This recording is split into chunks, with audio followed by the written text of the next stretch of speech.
by Dr. Elias Thornton. Introduction: Weaving the Tapestry of Knowledge. Imagine standing at the edge of a vast desert, the ruins of an ancient civilization crumbling beneath the weight of time, yet whispering secrets of a forgotten age. Beneath the sand, artifacts of unimaginable sophistication hint at technologies that rival or perhaps surpass our own. Above, the stars align in patterns that echo sacred geometries, like the flower of life, a symbol revered across cultures for millennia. And within the subatomic realm, quantum mechanics reveals a universe where everything is interconnected, where the boundaries of time and space blur into a singular, vibrant web of existence.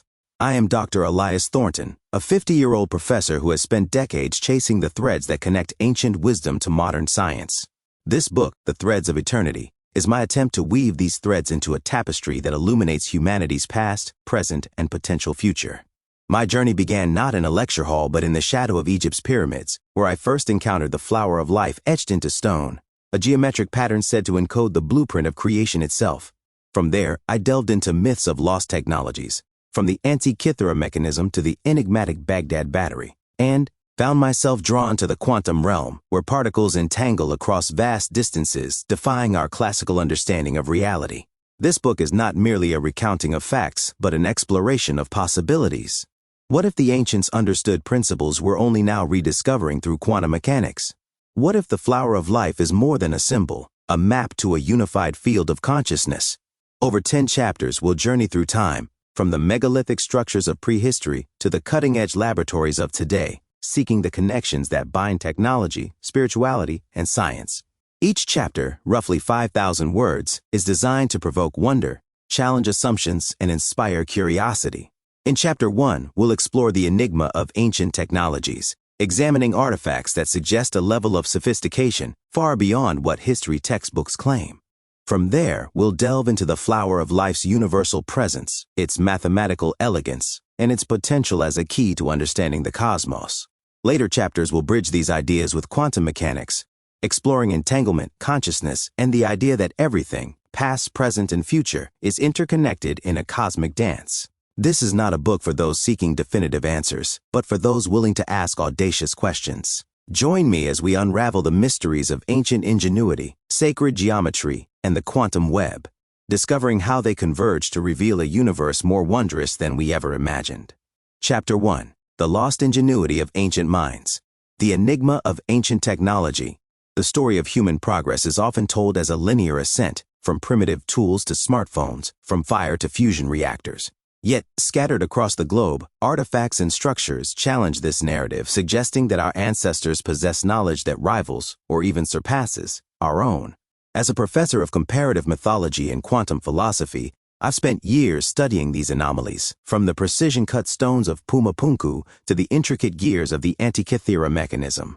These relics are not mere curiosities, they are windows into a past where technology and wisdom intertwined in ways we're only beginning to comprehend.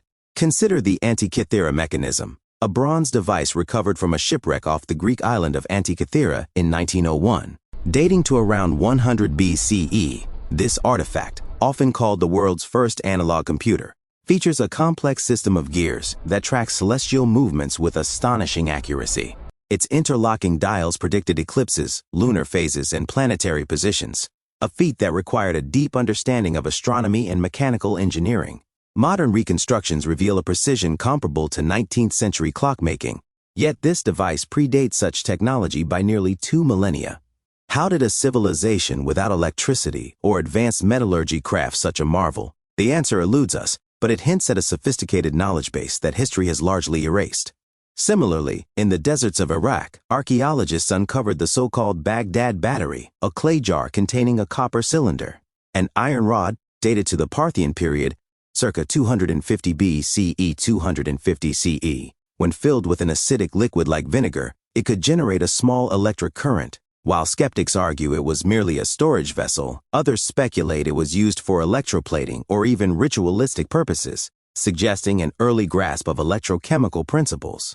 The idea that ancient peoples harnessed electricity challenges our assumptions about their technological limits, raising questions about what other innovations have been lost to time. Across the Atlantic, the megalithic site of Pumapunku in Bolivia presents another puzzle. Its massive stone blocks, some weighing over 100 tons, are cut with laser-like precision, featuring interlocking joints so tight that a razor blade cannot pass between them. Radiocarbon dating places the site at around 500 CE, yet the tools required for such precision, diamond-tipped drills or advanced masonry techniques, are absent from the archaeological record. The stones also bear geometric patterns, including spirals and grids, that echo the flower of life, a symbol we'll explore in later chapters. Did the builders of Pumapunku possess technologies we've yet to rediscover, or were they guided by a different kind of intelligence, one rooted in harmony with the cosmos? The myth of lost civilizations. These artifacts fuel speculation about lost civilizations, cultures so advanced that their knowledge was either deliberately hidden or destroyed by cataclysms, invasions, or the ravages of time. Myths from around the world, Atlantis, Lemuria, Mu, speak of advanced societies that vanished, leaving only fragments of their wisdom. Plato's account of Atlantis, described in Timaeus and Critias, tells of a technologically sophisticated island nation swallowed by the sea. While mainstream archaeology dismisses Atlantis as allegory, the discovery of submerged structures off the coast of Yonaguni, Japan, dated to 10,000 BCE, suggests that advanced societies may have existed before the last ice age. The Yonaguni Monument, a series of underwater stone terraces and pyramids, displays precise angles and tool marks that defy natural formation. Some researchers propose it was part of a pre-flood civilization, its builders possessing engineering skills lost when rising sea levels submerged coastal settlements. While controversial, such findings challenge the notion that civilization began with Sumeria around 4000 BCE. Instead, they suggest a deeper history, one where technology and spirituality were not separate but intertwined, perhaps guided by universal principles encoded in symbols like the flower of life. The flower of life, a glimpse of cosmic order. The flower of life, a geometric pattern of overlapping circles forming a hexagonal grid, appears in cultures as diverse as ancient Egypt, China, and medieval Europe. At the Temple of Osiris in Abydos, Egypt, it is etched into granite with precision, dated to at least 2000 BCE. This symbol, often associated with sacred geometry, is said to represent the blueprint of creation, its interlocking circles mirroring the structure of cells, atoms, and galaxies. Mathematically, it contains the proportions of the golden ratio, the Fibonacci sequence, and the Platonic solids, suggesting a deep understanding of the universe's underlying order. What if the flower of life was more than a decorative motif? What if it was a schematic, a map of cosmic principles that ancient engineers used to align their technologies with the natural world? The precision of megalithic structures like Stonehenge, whose stones align with solstices and equinoxes, suggests a knowledge of astronomy that could be linked to such geometric insights. The flower of life's presence across continents hints at a shared wisdom, perhaps a global network of knowledge that predates written history. Quantum echoes in ancient wisdom. This brings us to the quantum realm, where modern science is uncovering truths that resonate with ancient insights. Quantum mechanics reveals a universe where particles are entangled, meaning the state of one can instantly affect another, regardless of distance. This phenomenon, dubbed spooky action at a distance by Einstein, suggests a level of interconnectedness that defies classical physics. Could the ancients have intuited this interconnectedness, encoding it in their technologies and symbols? The flower of life, with its interconnected circles, bears a striking resemblance to quantum field theory's concept of a unified field, a fundamental layer of reality where all particles and forces are interwoven. Ancient texts, like the Vedic Upanishads, describe a cosmic web where all things are connected, a concept echoed in quantum entanglement. The Antikythera mechanism, with its ability to model celestial cycles, might reflect an understanding of the universe as a harmonious system, much like the quantum view of reality as a probabilistic dance of energy and information. The technology of consciousness. Perhaps the greatest lost technology was not mechanical but metaphysical, the technology of consciousness. Ancient traditions, from Egyptian mysticism to Vedic philosophy, emphasize the mind's role in shaping reality. The flower of life, often used in meditative practices, may have been a tool for attuning consciousness to the universe's deeper patterns. Modern research into quantum consciousness, such as the work of physicist Roger Penrose, suggests that consciousness may arise from quantum processes in the brain, potentially linking our minds to the cosmos in ways the ancients understood intuitively. Consider the shamanic practices of indigenous cultures, which often involve altered states of consciousness to access knowledge beyond the physical. The Amazonian use of ayahuasca, for instance, is said to reveal visions of geometric patterns akin to the flower of life, suggesting a connection between human perception and universal structures. Could ancient technologies, from megaliths to oracles, have been designed to amplify this connection, harnessing the quantum nature of reality to achieve feats we now deem impossible? The puzzle of Pumapunku revisited. Returning to Pumapunku, we find clues that tie these ideas together. The site stones, cut with precision that baffles modern engineers, suggest a technology that worked in harmony with the Earth's natural resonances. Some researchers propose that the builders used acoustic levitation, a technique that employs sound waves to move heavy objects. While speculative, this idea aligns with quantum mechanics' focus on vibrational energy as a fundamental property of matter. The flower of life's geometric harmony could have guided such technologies, aligning them with the universe's resonant frequencies. The destruction of Pumapunku, possibly by earthquake or invasion, mirrors the fate of many ancient sites, their knowledge scattered or suppressed. Yet their legacy endures in the symbols they left behind, like the flower of life, which invites us to rediscover the unity of all things. As we explore quantum mechanics, we may be retracing the steps of our ancestors, who saw the universe not as a collection of separate parts, but as a singular, interconnected whole. A call to curiosity. This chapter is but the first step in our journey. The artifacts of ancient technology, whether the Antikythera mechanism, the Baghdad Battery, or the stones of Pumapunku, are not isolated anomalies but pieces of a larger puzzle. They suggest a civilization, or perhaps many civilizations, that understood the cosmos in ways we're only beginning to grasp. The flower of life, with its universal presence, points to a shared wisdom that transcends time and culture. And quantum mechanics, with its revelations of entanglement and interconnectedness, offers a scientific lens through which we can view these ancient insights anew.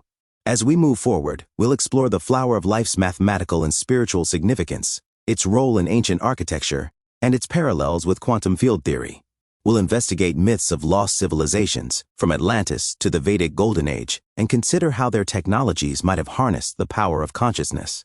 Ultimately, we'll ask whether humanity is on the cusp of rediscovering a unified knowledge that could transform our future, just as it shaped our past. Let us continue this exploration with open minds, ready to embrace the mysteries that connect the ancient, the sacred, and the quantum in a single, timeless thread. Chapter 2. The Sacred Geometry of the Flower of Life. A pattern woven across time. In the quiet chambers of Egypt's Temple of Osiris at Abydos, etched into ancient granite with a precision that defies explanation, lies a symbol that has haunted my dreams and studies for decades: the flower of life. This intricate pattern of overlapping circles, arranged in a hexagonal grid, is more than a decorative motif. It is a geometric whisper from the past, a code that seems to pulse with the rhythm of the universe itself. As Dr. Elias Thornton, a professor who has wandered from dusty archaeological sites to the frontiers of quantum philosophy, I have come to see the flower of life not just as a symbol but as a bridge between ancient wisdom, modern science, and the mysteries that bind all existence. The flower of life is deceptively simple. 19 circles, each overlapping its neighbors, form a flower-like pattern within a larger circle. Yet within this simplicity lies profound complexity. It appears across cultures, continents, and millennia, from the Forbidden City in China to the synagogues of medieval Spain, suggesting a shared knowledge that transcends time and place. In this chapter, we'll explore the mathematical elegance of this symbol, its presence in global cultures, and its potential as a universal blueprint for creation. We'll ask whether the ancients who carved it understood principles we're only now glimpsing through quantum mechanics, and whether this pattern holds the key to a cosmic order that unites technology, spirituality, and consciousness. The mathematics of creation. To understand the flower of life, we must first dive into its mathematical heart. At its core, the pattern is built on the circle, a shape revered in every ancient culture as a symbol of unity, eternity, and the divine. When circles overlap in a hexagonal arrangement, they create a lattice of interconnected points, lines, and shapes that encode some of the most fundamental principles of mathematics. The flower of life contains the seeds of sacred geometry, a discipline that sees the universe as a harmonious system governed by geometric ratios and patterns. One of the most striking features of the flower of life is its relationship to the vesica piscis, the almond-shaped intersection of two overlapping circles. This shape, formed at the earliest stage of the flower's construction, is a geometric archetype found in Gothic architecture, Islamic art, and even the human eye. Mathematically, the vesica piscis embodies the square root of 3, a ratio that appears in the proportions of equilateral triangles and the hexagonal grid itself. This ratio, irrational yet precise, hints at the universe's ability to balance order with infinite possibility, a theme we'll revisit when we connect this to quantum mechanics. As the flower of life expands, adding more circles, it reveals further treasures.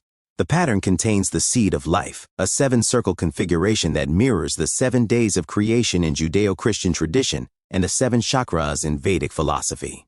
It also embeds the fruit of life, a 13-circle structure that serves as a scaffold for the Platonic solids, tetrahedron, cube, octahedron, dodecahedron, and icosahedron. These 5 shapes, described by Plato and Timaeus as the building blocks of the cosmos, are the only polyhedra with equal sides, angles, and faces. Their presence within the flower of life suggests that the ancients saw this pattern as a map of physical reality, from the structure of atoms to the arrangement of stars. The golden ratio, often called phi approximately 1.618, also emerges in the flower of life. This ratio, found in everything from seashells to galaxies, governs the proportions of the patterned circles and their intersections. For example, the radius of each circle in the flower can be scaled to produce spirals that follow the Fibonacci sequence, a series where each number is the sum of the 2 preceding ones 1, 1, 2, 3, 5, 8, etc.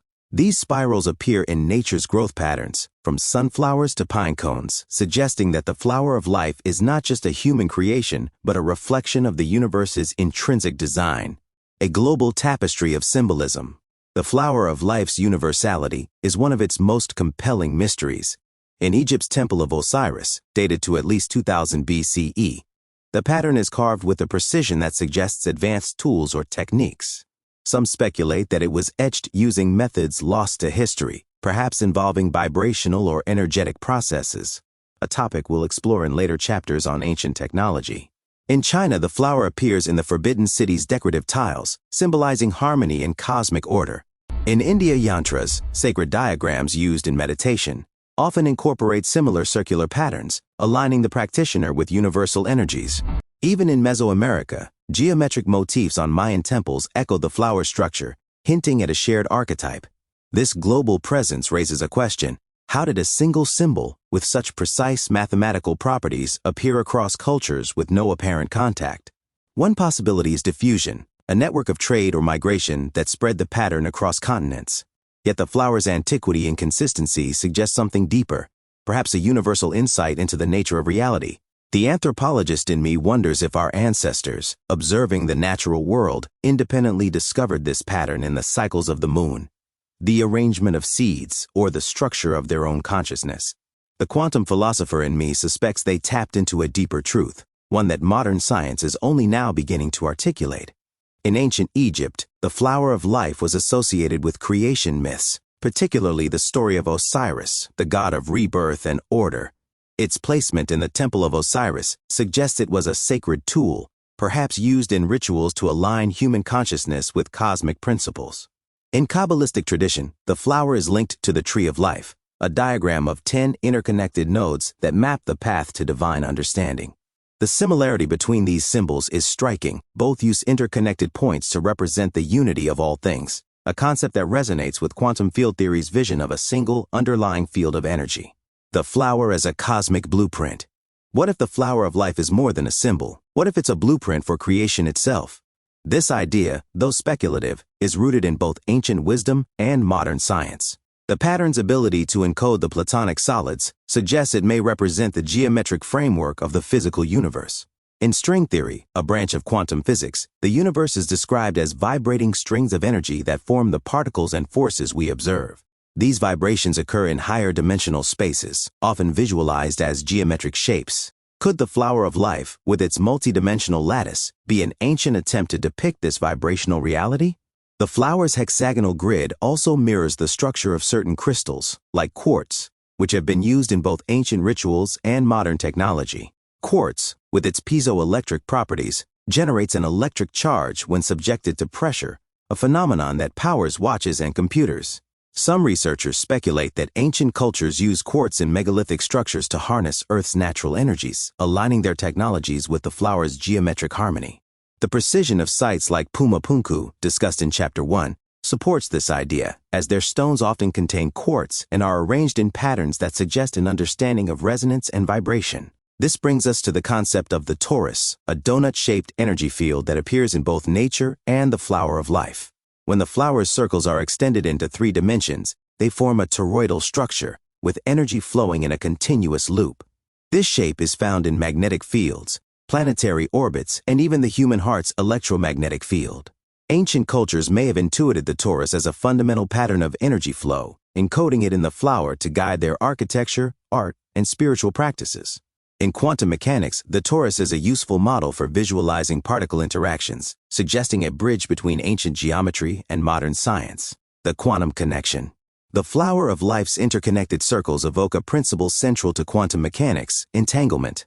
When 2 particles become entangled, their states are linked, so that measuring one instantly affects the other, no matter the distance. This phenomenon, confirmed by experiments like those conducted by physicist John Bell in the 1960s, suggests a universe where everything is connected at a fundamental level. The flower, with its overlapping circles, could be seen as a visual metaphor for entanglement, each circle representing a point of connection in a cosmic web. Quantum field theory takes this further, proposing that all particles and forces arise from a single underlying field of energy. This field, often called the quantum vacuum, is not empty but teeming with potential, giving rise to the particles that form matter. The flower of life's lattice, with its infinite potential for expansion, mirrors this field, suggesting that the ancients may have understood reality as a unified whole. The Vedic concept of Brahman, a universal consciousness that permeates all things, parallels this idea, as does the Taoist notion of the Tao, the source of all existence.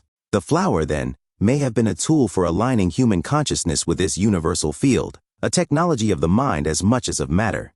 The flower in ancient technology. Let's return to the artifacts discussed in Chapter 1, like the Antikythera mechanism and Pumapunku's precision-cut stones.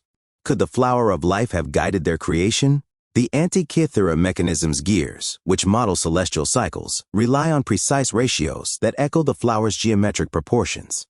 Its circular dials, arranged in a harmonious system, resemble the flower's interlocking circles, suggesting that its makers saw the universe as a geometric machine. Similarly, the stones of Pumapunku, with their spiral and grid-like patterns, may have been designed using the flower's principles, aligning the site with cosmic resonances. Some researchers propose that the flower of life was used as a template for ancient architecture, ensuring that structures like Stonehenge or the Great Pyramid harmonize with the Earth's energy fields. The pyramid's base, for example, approximates a square with sides proportional to the golden ratio, a feature embedded in the flower. Its alignment with the cardinal directions and Orion's belt suggests a knowledge of astronomy that could have been informed by the flower's cosmic blueprint.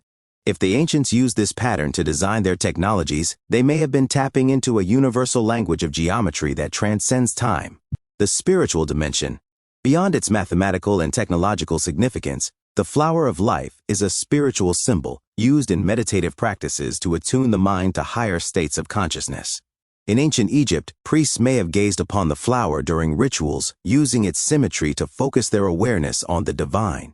In modern times, meditators report visions of similar patterns when entering deep states, suggesting that the flower resonates with the brain's neural architecture. Neuroscientist Dr. Andrew Newberg's research on meditation shows that certain geometric patterns can trigger altered states, potentially linking the flower to the quantum nature of consciousness. The flower's spiritual role also connects to the idea of Akasha, a Sanskrit term for the cosmic ether that contains all knowledge. In Vedic tradition, the Akashic records are a metaphysical library of all events and experiences, accessible through heightened consciousness. The flower, with its infinite lattice, could be a visual representation of this field, a map for navigating the collective memory of the universe. This idea aligns with quantum mechanics' concept of non-locality, where information is shared instantaneously across vast distances, suggesting that consciousness itself may be a non-local phenomenon. The flower and the future. As we stand at the intersection of ancient wisdom and modern science, the flower of life invites us to rethink our place in the cosmos.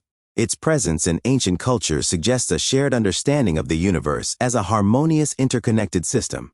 Its mathematical elegance points to a reality governed by geometric principles, from the smallest particles to the largest galaxies. And its spiritual significance hints at a technology of consciousness that could unlock humanity's potential.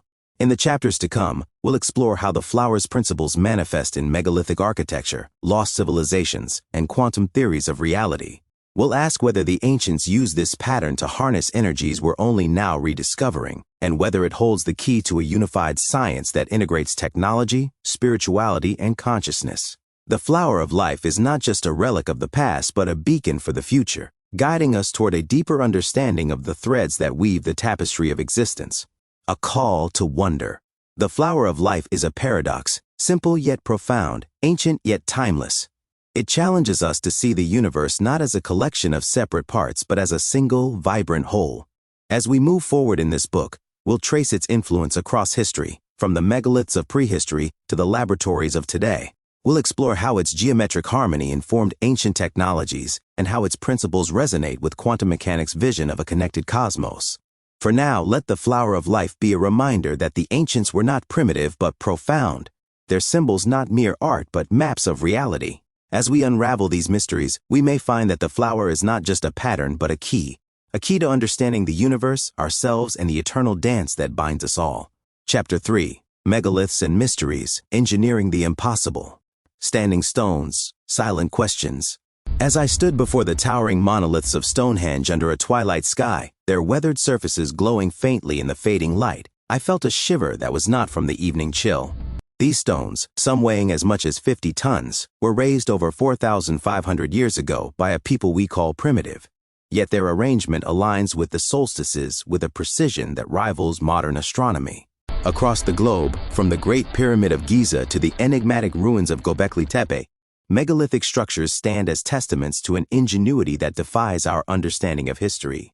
As Dr. Elias Thornton, a professor who has wandered the crossroads of myth, science, and mystery, I see these monuments not as mere relics but as puzzles that challenge our assumptions about ancient technology and its connection to the cosmic order.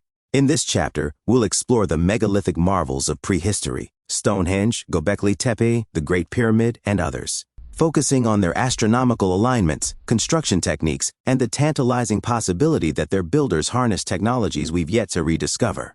We'll consider speculative ideas, such as acoustic levitation, and examine how these structures resonate with the flower of life's geometric harmony and the interconnected principles of quantum mechanics. These monuments are not just stones, they are bridges to a forgotten wisdom, whispering of a time when humanity may have understood the universe in ways we are only now beginning to grasp. Stonehenge, a cosmic clock. Let's begin with Stonehenge, the iconic stone circle in Wiltshire, England, dated to approximately 2500 BCE. Its massive sarsen stones, quarried 20 miles away, and smaller blue stones, transported from 140 miles away in Wales, form a ring that aligns with the solstices. On the summer solstice, the sun rises directly over the heel stone, casting a beam of light through the circle's center. This alignment, precise to within a degree, suggests a sophisticated understanding of astronomy, requiring observations over generations to map the heavens with such accuracy. The construction of Stonehenge raises as many questions as its purpose. Each sarsen stone, weighing up to 50 tons, was shaped with stone tools, dragged across the landscape, and erected using techniques that remain speculative. Archaeologists propose that the builders used sledges, rollers, and ramps, but the logistics of moving such massive stones over uneven terrain challenge modern engineering. The blue stones, some containing quartz, are particularly intriguing. Quartz, as we noted in Chapter 2, has piezoelectric properties, generating an electric charge under pressure. Could Stonehenge's builders have chosen these stones for their energetic properties, aligning the monument with the Earth's natural resonances? The flower of life, with its hexagonal grid, may offer a clue. The layout of Stonehenge's stones, when viewed from above, suggests a circular pattern with geometric precision. Some researchers propose that the circle's proportions approximate the golden ratio, a feature embedded in the flower of life. If the builders used sacred geometry to design Stonehenge, they may have seen it as a microcosm of the cosmos, a physical manifestation of the universal order encoded in the flower. This idea aligns with quantum mechanics' view of the universe as a harmonious system of interconnected energies, a concept we'll explore further in Chapter 5. Göbekli Tepe, the dawn of civilization. Traveling further back in time, we come to Göbekli Tepe, a site in modern-day Turkey that rewrites the story of human civilization. Dated to 9,600 to 7,000 BCE, this complex of T-shaped limestone pillars predates Stonehenge and the pyramids by millennia, making it one of the oldest known monumental structures. Discovered in 1994 by archaeologist Klaus Schmidt, Göbekli Tepe features intricately carved pillars, some weighing 10 to 20 tons, arranged in circles that resemble Stonehenge's layout. The carvings depict animals, humans, and geometric patterns, including spirals that echo the flower of life. What makes Göbekli Tepe extraordinary is its age. Built by hunter-gatherers before the advent of agriculture, it challenges the assumption that complex societies arose only after settled farming communities. The pillars, quarried from nearby bedrock and erected with precision, required a level of organization and engineering that suggests a sophisticated culture. Some pillars align with constellations like Orion, hinting at an astronomical purpose similar to Stonehenge's. The site's circular enclosures, with their interconnected pillars, evoke the flower of life's lattice, suggesting that its builders understood geometric principles that harmonize their creations with the cosmos. The construction of Göbekli Tepe raises questions about the technology used. How did a supposedly pre-agricultural society quarry, carve, and erect multi-ton stones? Traditional theories suggest manpower and simple tools, but the scale and precision of the work invite speculation about advanced techniques. One hypothesis, though controversial, is acoustic levitation, the use of sound waves to move heavy objects. Modern experiments, such as those conducted by researchers at the University of Bristol in 2016, demonstrate that ultrasonic waves can levitate small objects by creating standing waves of sound. Could ancient cultures have mastered a scaled-up version of this technology, using resonant frequencies to manipulate stone? While speculative, this idea resonates with the flower of life's emphasis on harmony and vibration. The patterned circles, when extended into 3 dimensions, form a toroidal energy field, as discussed in Chapter 2.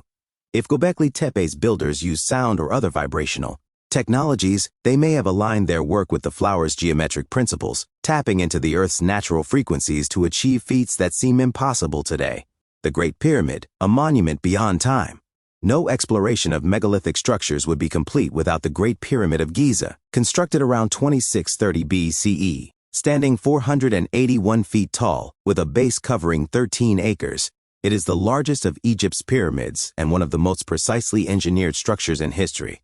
Its sides are aligned with the cardinal directions to within a fraction of a degree, and its base approximates a perfect square, with sides proportional to the golden ratio. The pyramid's internal chambers, including the king's chamber, are constructed with granite blocks weighing up to 80 tons, transported from 500 miles away, and fitted with such precision that a knife blade cannot pass between them. The Great Pyramid's astronomical alignments are equally remarkable. Its shafts point toward specific stars, such as Sirius and Orion's belt, which held profound significance in Egyptian cosmology. The pyramid's dimensions also encode mathematical constants, such as pi and the golden ratio, suggesting a deep understanding of geometry. The flower of life, etched in the nearby temple of Osiris at Abydos, may have influenced the pyramid's design. Its proportions and alignments mirror the pattern's harmonic structure, suggesting that the Egyptians saw the pyramid as a physical embodiment of cosmic order. The construction of the Great Pyramid remains one of archaeology's greatest mysteries. Traditional theories propose ramps, levers, and thousands of workers, but the logistics of moving and placing 2.3 million stone blocks, some weighing 80 tons, in just 20 years strain credulity. The precision of the cuts, especially in the granite coffer of the king's chamber, suggests tools or techniques beyond copper chisels and stone hammers. Some researchers, like engineer Christopher Dunn, propose that the pyramid was not just a tomb but a machine, possibly harnessing Earth's energies through its quartz-rich granite and precise geometry. Dunn's theory, while speculative, aligns with the idea that ancient technologies worked in harmony with natural resonances, much like the flower of life's toroidal patterns. Acoustic levitation and ancient ingenuity. The idea acoustic levitation, though dismissed by mainstream archaeology, deserves closer examination. Ancient texts and myths often describe the use of sound to move stones. In Andean folklore, for example, the builders of Machu Picchu are said to have used whistling to lift stones into place. Similarly, Egyptian legends speak of priests using chants to manipulate heavy objects. While these stories are often interpreted as metaphor, modern science offers a plausible mechanism. Acoustic levitation relies on standing waves, regions of high and low pressure created by sound, that can suspend objects in midair. Experiments, like those by the University of Bristol, show that this technique can lift small objects, and theoretical models suggest that scaling up is possible with sufficient energy. If ancient cultures mastered acoustic levitation, they may have used instruments or natural resonances to generate the necessary frequencies. Quartz, found in many megalithic sites, could have amplified these vibrations, acting as a natural resonator. The flower of life's geometric harmony, with its emphasis on vibrational patterns, could have guided the design of such technologies, ensuring that structures like the Great Pyramid or Göbekli Tepe were aligned with the Earth's energetic grid. This idea resonates with quantum mechanics' focus on vibration as a fundamental property of matter, where particles are described as waves in a quantum field. The flower of life in megalithic design. The flower of life's presence in megalithic architecture is more than symbolic. It may have been a practical tool for design and construction. The pattern's proportions, including the golden ratio and the vesica piscis, appear in the layouts of many sites. Stonehenge's circular arrangement, Göbekli Tepe's T-shaped pillars, and the Great Pyramid's base all reflect geometric principles embedded in the flower.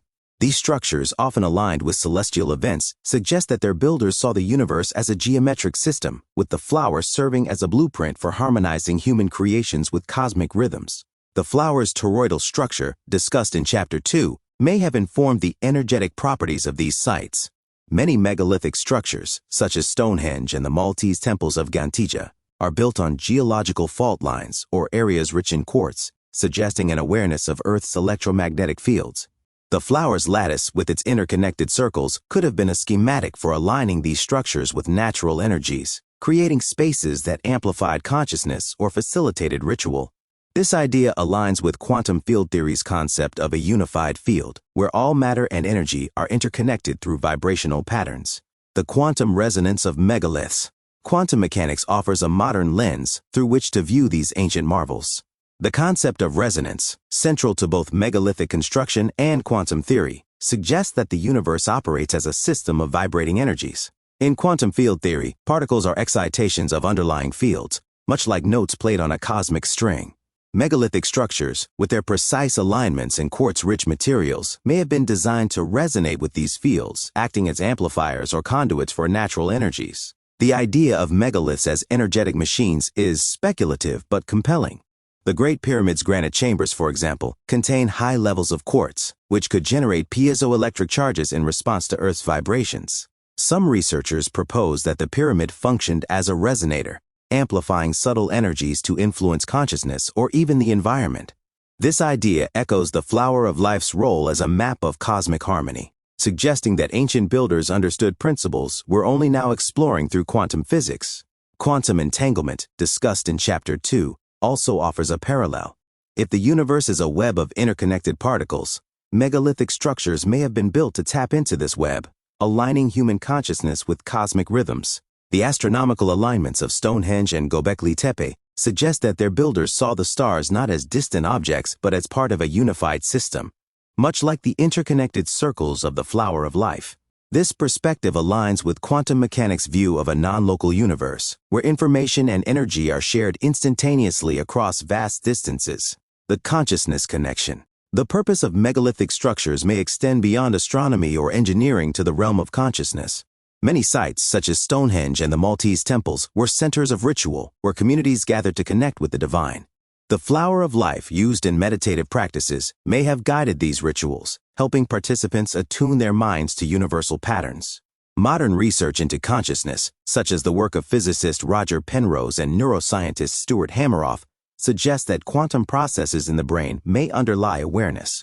If ancient builders understood this, they may have designed megaliths to enhance these processes, creating spaces where human consciousness could resonate with the cosmos. Consider the acoustic properties of megalithic sites. The chambers of Newgrange in Ireland, dated to 30,200 BCE, produce echoes that resonate at frequencies associated with altered states of consciousness. Similarly, the hypogeum of Hal Saflieni in Malta, a subterranean temple, amplifies sound at 110 Hz, a frequency linked to brainwave changes in meditation. These properties suggest that megaliths were not just architectural feats, but technologies of the mind, designed to facilitate spiritual experiences. The flower of life, with its harmonic structure, may have been a key to these designs, aligning the physical with the metaphysical. A legacy in stone. The megalithic structures of prehistory, Stonehenge, Göbekli Tepe, the Great Pyramid, are more than archaeological curiosities. They are evidence of a profound understanding of the universe. Their astronomical alignments, geometric precision, and possible use of advanced technologies like acoustic levitation suggest a civilization that saw no separation between science, spirituality, and art. The flower of life, with its universal presence and mathematical elegance, may have been their guiding principle, a blueprint for harmonizing human creations with the cosmos. As we move forward in this book, we'll explore the myths of lost civilizations that may have built these structures, from Atlantis to the Vedic Golden Age. We'll delve deeper into the quantum connections, examining how entanglement and resonance mirror the flower's interconnected patterns. And we'll ask whether these ancient technologies hold lessons for our future, offering a path to integrate science and spirituality in a world that desperately needs harmony. For now, let these megaliths stand as reminders of our ancestors' ingenuity. They challenge us to rethink our history, to imagine a past where technology was not a conquest of nature but a collaboration with it. As we stand before these silent stones, we hear the echoes of a wisdom that resonates across time, inviting us to rediscover the threads that weave the tapestry of eternity. The threads of eternity, ancient technology, the flower of life, and the quantum web of existence. By Dr. Elias Thornton. Chapter 4, Lost Civilizations and Their Hidden Knowledge. Word count, approximately 5,000 words. Echoes of a forgotten past. As I stood on the shores of Yonaguni Island, gazing into the turquoise depths where massive stone terraces lie submerged, I felt the weight of a history that refuses to be forgotten. These underwater structures, dated to 10,000 BCE, hint at a civilization that thrived before the seas rose, their secrets swallowed by time. Across cultures, myths whisper of lost worlds, Atlantis, Lemuria, Mu, advanced societies that vanished in cataclysms, leaving only fragments of their wisdom. As Dr. Elias Thornton, a professor who has spent decades chasing the intersections of myth, archaeology, and quantum philosophy, I see these stories not as mere legends, but as echoes of a profound truth. Our ancestors may have possessed knowledge and technologies that rival our own, encoded in symbols like the flower of life, and resonant with the interconnectedness of quantum mechanics. In this chapter, we'll journey into the myths and evidence of lost civilizations, exploring sites like Yonaguni and Dwarka, and examining their potential links to advanced technologies. We'll consider how these cultures may have used the flower of life as a blueprint for their creations, and how their understanding of the cosmos aligns with modern quantum theories. These lost worlds are not just relics of a distant past, they are invitations to rethink our history and rediscover a wisdom that could shape our future. The myth of Atlantis, a technological utopia? The story of Atlantis, first recorded by Plato in his dialogues Timaeus and Critias around 360 BCE, is perhaps the most famous tale of a lost civilization. Plato describes Atlantis as a powerful island nation west of the Pillars of Hercules' modern Strait of Gibraltar, boasting advanced architecture, a complex canal system, and a society of unparalleled wealth and sophistication. According to Plato, Atlantis was destroyed 9,000 years before his time, around 9,600 BCE, by a catastrophic flood, leaving no trace of its existence. Mainstream archaeology dismisses Atlantis as a philosophical allegory, but the specificity of Plato's account, drawn from Egyptian priests via the Greek poet Solon, suggests a kernel of truth. The timing of Atlantis's demise coincides with the end of the Younger Dryas period, a sudden climate shift around 9,600 BCE that caused rapid sea level rise. Geological evidence confirms that vast coastal regions were submerged during this period, potentially erasing advanced societies that thrived on ancient shorelines. Could Atlantis have been a real civilization with advanced technologies? The Antikythera mechanism discussed in Chapter 1 offers a glimpse of what such a society might have achieved. Its gears and astronomical precision suggest a level of engineering that could fit Plato's description of Atlantis's sophistication. Similarly, the flower of life, with its geometric elegance, may have been a guiding principle for Atlantean architecture or technology. Plato describes Atlantis's capital as a series of concentric rings, a layout that echoes the flower's circular patterns. If Atlantis existed, its builders may have used sacred geometry to align their creations with cosmic harmonies, much like the megalithic structures explored in Chapter 3. Lemuria and Mu, Pacific echoes. While Atlantis captures the Western imagination, the Pacific holds its own myths of lost civilizations, Lemuria and Mu. Lemuria, proposed in the 19th century to explain biogeographical anomalies in the Indian Ocean, was imagined as a sunken continent connecting India, Madagascar, and Australia. Though dismissed as a scientific hypothesis, Lemuria persists in esoteric traditions as a spiritually advanced civilization that vanished in a deluge. Mu, described in the writings of James Churchward, is said to have been a Pacific counterpart to Atlantis, a vast continent with advanced technology, and a culture centered on cosmic harmony. While these stories lack direct archaeological evidence, submerged sites in the Pacific and Indian Oceans lend credence to the idea of lost civilizations. The Yonaguni Monument, off Japan's Ryukyu Islands, is a prime example. Discovered in 1986 by diver Kiyachiro Aratake, this underwater complex features massive stone terraces, steps, and pyramids, dated to 10,000 BCE based on stalactite growth and geological analysis. Its right angles, smooth surfaces, and tool marks suggest human construction, though some argue it is a natural formation modified by ancient hands. The site's layout, with its geometric precision, evokes the flower of life, particularly in its stepped, grid-like patterns. Similarly, off the coast of Tamil Nadu, India, lies the submerged city of Dwarka, associated with the Hindu god Krishna. Excavations since the 1980s have uncovered stone structures, anchors, and artifacts dated to 7,500 BCE, predating the Vedic civilization. The city's grid-like layout and advanced masonry suggest a sophisticated society, possibly linked to the mythical Dwarka described in the Mahabharata. The presence of spiral and circular motifs in nearby artifacts hints at the flower of life's influence, suggesting that Dwarka's builders, like those of Yonaguni, understood geometric principles that aligned their creations with the cosmos. The evidence of submerged worlds. The end of the last ice age, around 12,000 to 10,000 BCE, saw sea levels rise by up to 400 feet, submerging vast coastal regions where early human settlements likely thrived.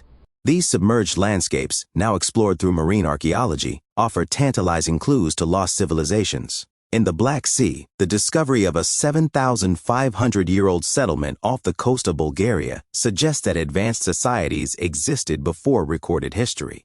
In the Mediterranean, submerged structures near Malta and Greece dated to 7,000 BCE feature stone walls and roads hinting at a network of coastal cities. These findings challenge the traditional timeline of civilization, which places its origins in Sumeria around 4,000 BCE. Sites like Yonaguni and Dwarka suggest that complex societies with advanced technologies existed millennia earlier. The precision of their stonework, as seen in Yonaguni's terraces or Dwarka's anchors, rivals that of Pumapunku and the Great Pyramid, discussed in previous chapters. If these civilizations used technologies like acoustic levitation or energetic resonance, as speculated in Chapter 3, they may have left behind artifacts we've yet to fully understand. The flower of life's presence in these contexts is particularly intriguing. Its geometric patterns appear in artifacts from submerged sites, such as pottery from Dwarka and carvings near Yonaguni. These symbols suggest that lost civilizations shared a common understanding of sacred geometry, using it to design structures that harmonized with natural energies. The flower's toroidal structure, discussed in Chapter 2, could have guided the placement of these sites on ley lines, hypothetical alignments of Earth's energy fields, enhancing their spiritual or technological functions. Advanced technologies of lost worlds. What technologies might these civilizations have possessed? The artifacts discussed in Chapter 1, like the Antikythera mechanism and the Baghdad Battery, offer clues. The Antikythera mechanism, with its complex gears, suggests a knowledge of mechanical engineering that could have been widespread in a civilization like Atlantis. If such a society existed, it may have developed other machines, perhaps for navigation, astronomy, or even energy generation. The Baghdad Battery, with its potential for electroplating, hints at an understanding of electrochemical principles, possibly used for crafting or rituals. Speculative theories propose that lost civilizations harnessed vibrational or energetic technologies. The precision of Yonaguni stonework, with cuts that suggest advanced tools, supports the idea of acoustic levitation or similar techniques. Ancient texts, like the Indian Vimana Shastra, describe flying machines powered by mysterious energies, while Egyptian reliefs at Dendera depict what some interpret as light bulbs or electrical devices. While these interpretations are controversial, they align with the flower of life's emphasis on harmonic resonance, suggesting that ancient technologies worked in concert with the universe's vibrational patterns. The concept of orichalcum, a mysterious metal described in Plato's Atlantis, adds another layer. Described as a reddish alloy that gleamed like fire, orichalcum may have been a composite material with unique properties. Some speculate it was used in Atlantean technology, perhaps for conducting energy or enhancing structural integrity. Modern metallurgy has yet to identify orichalcum, but discoveries of advanced alloys in ancient artifacts, like the corrosion-resistant iron pillar of Delhi, suggest that lost civilizations may have mastered materials science beyond our current understanding. The flower of life as a universal key. The flower of life, with its interconnected circles, may have been a universal key for these civilizations, guiding their technologies and philosophies. Its presence in Egypt, India, and potentially Yonaguni suggests a shared knowledge system, perhaps spread through trade, migration, or a deeper intuitive connection to the cosmos. The pattern's mathematical properties, including the golden ratio and Platonic solids, could have informed the design of structures, machines, and even social systems, ensuring harmony with the natural world. In Chapter 2, we explored how the flower's toroidal structure mirrors energy fields in nature, from magnetic fields to human auras. Lost civilizations may have used this pattern to align their technologies with these fields, creating structures that amplified Earth's energies or facilitated spiritual practices. The submerged city of Dwarka, with its grid-like layout, may have been designed using the flower's proportions, aligning its streets with cosmic cycles. Similarly, Atlantis's concentric rings, as described by Plato, evoke the flower's circular lattice, suggesting a city planned to resonate with universal harmonies. This idea connects to quantum mechanics, particularly the concept of a unified field.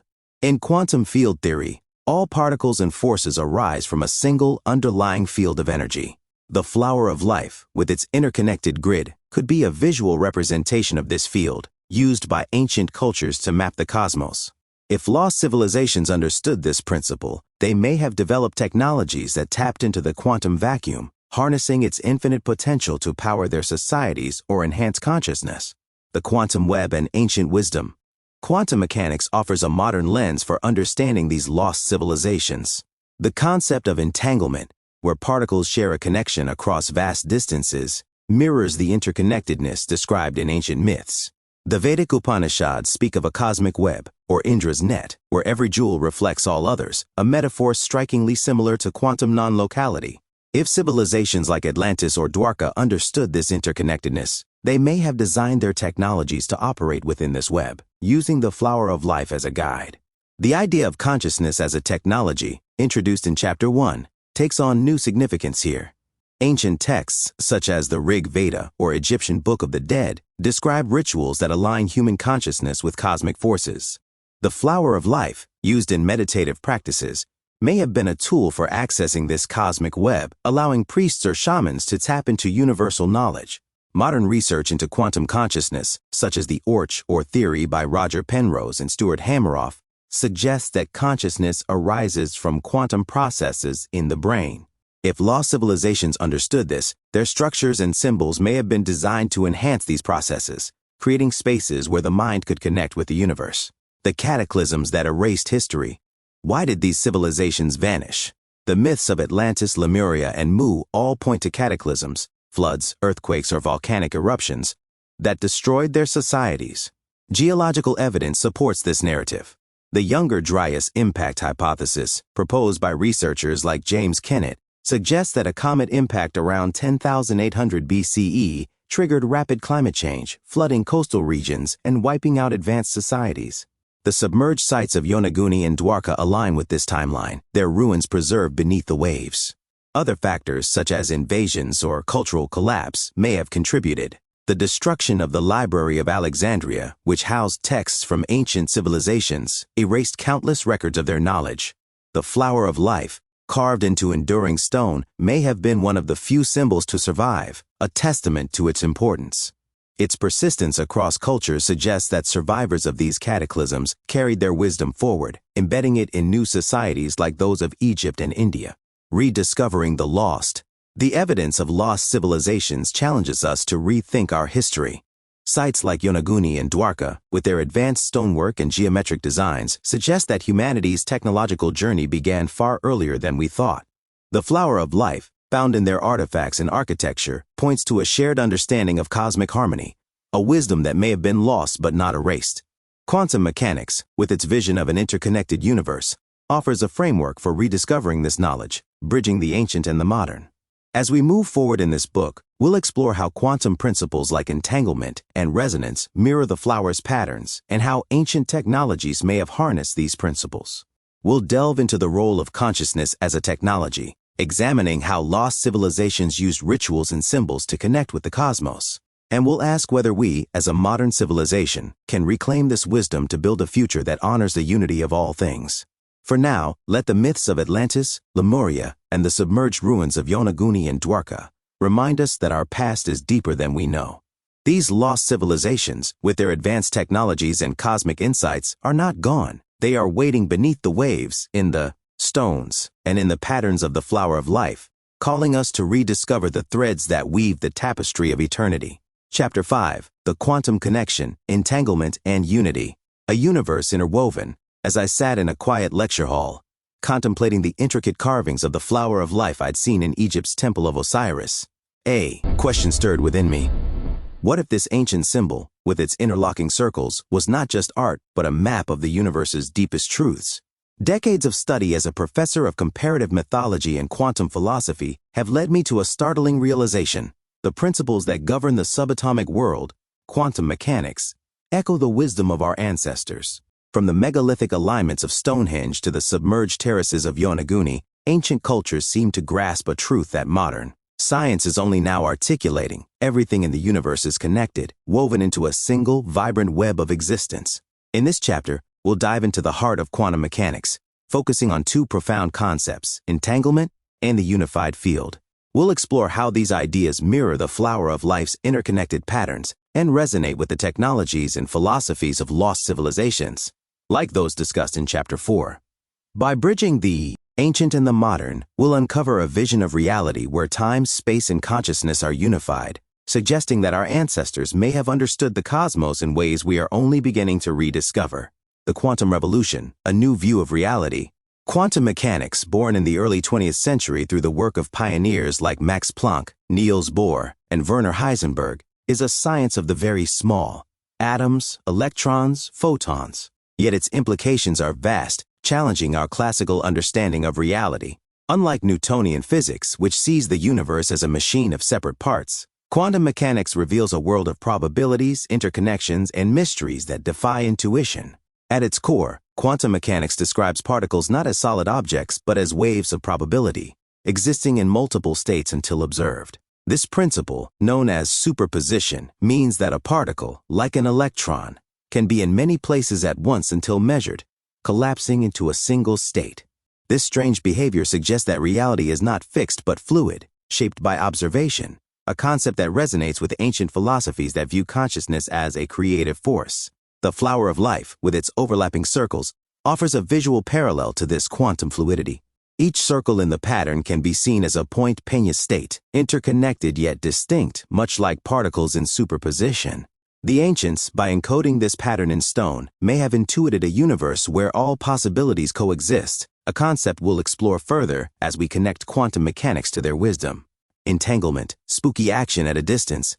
One of the most mind-bending discoveries of quantum mechanics is entanglement, a phenomenon Albert Einstein famously called spooky action at a distance.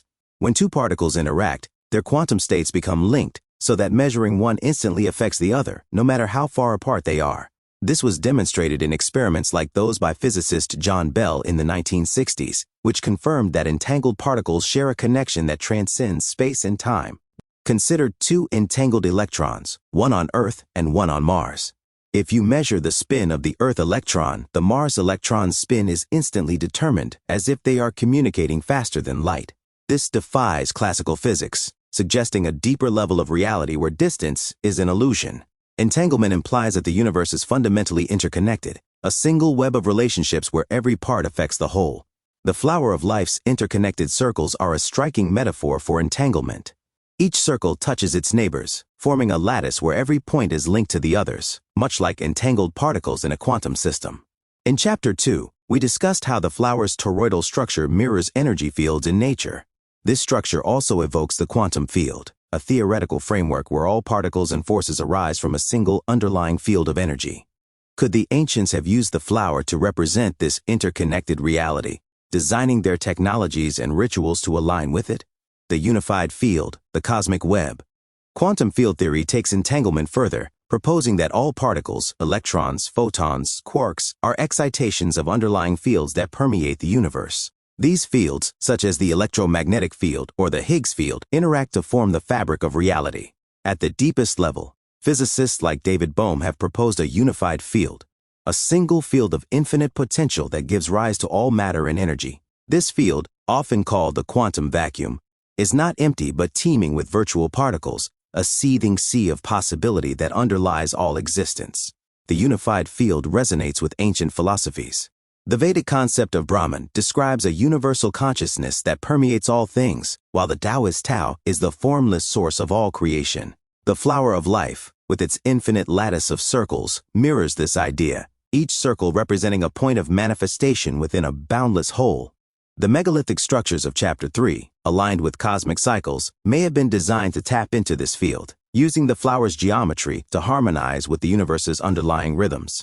This connection is not mere speculation. The precision of the Great Pyramid's alignment with the stars and its quartz-rich granite suggest an awareness of energetic fields.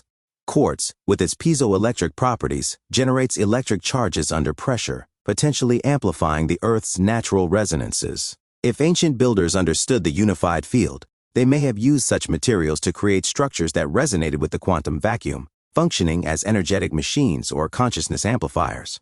Ancient wisdom and quantum insights. The parallels between quantum mechanics and ancient wisdom are striking.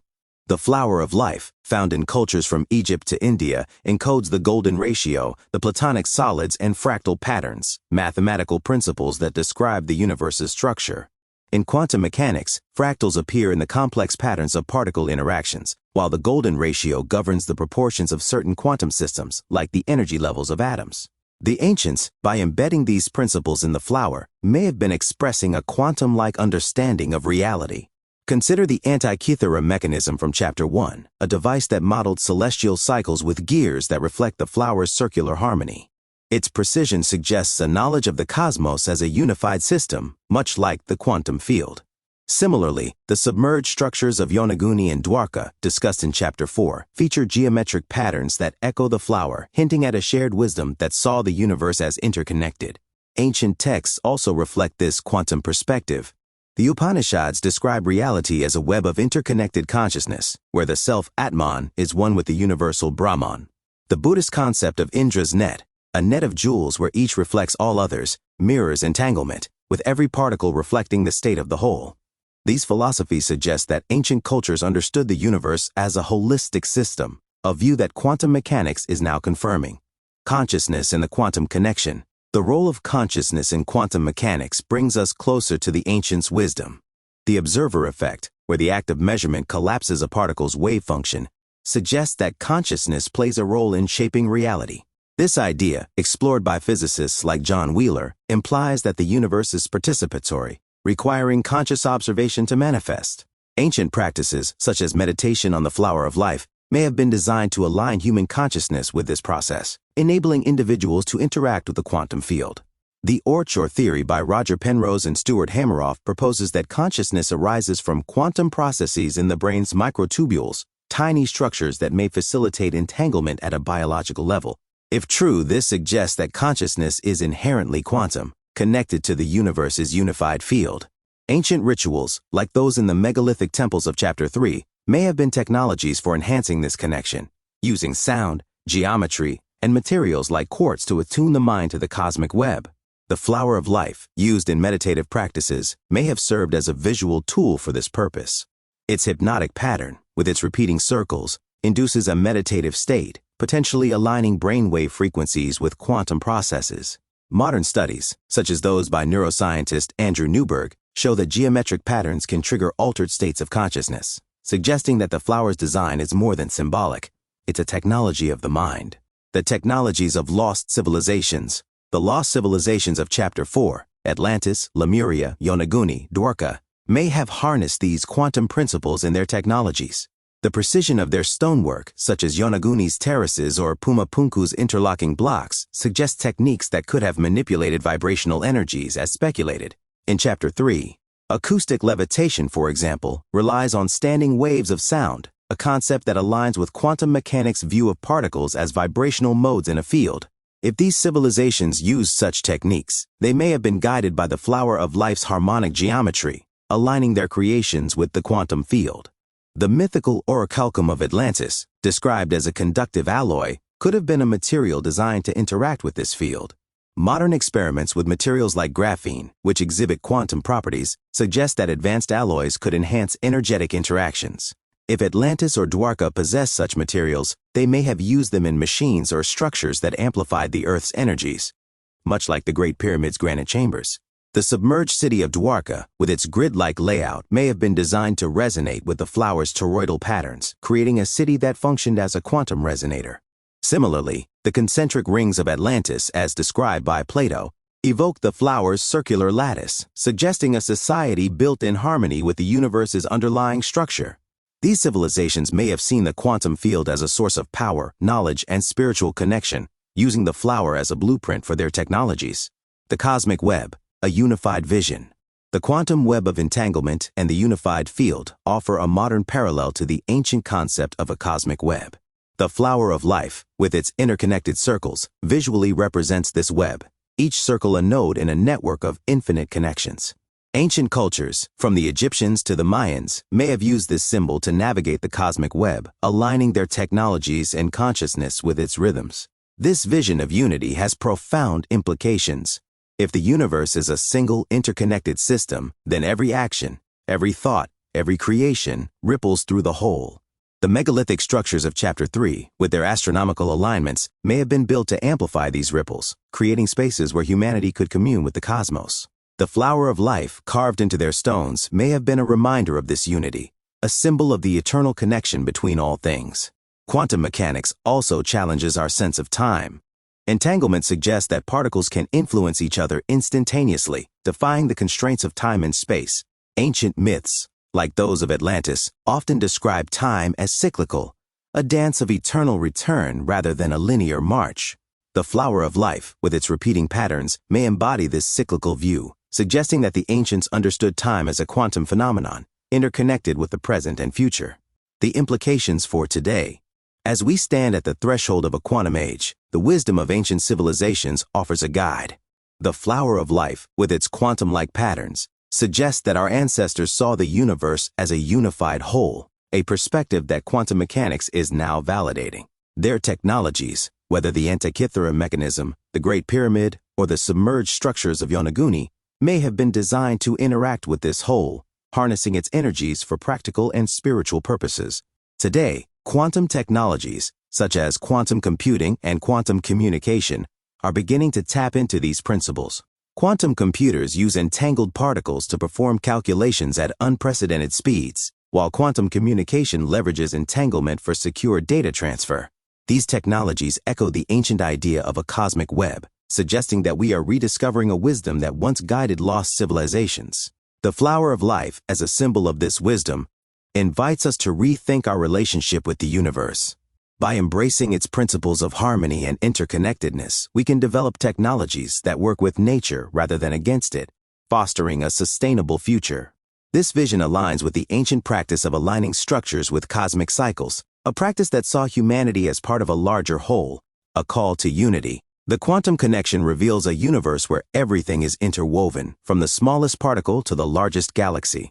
The flower of life, with its elegant lattice, may have been the ancients' way of expressing this truth, a map of the cosmic web that guided their technologies and philosophies.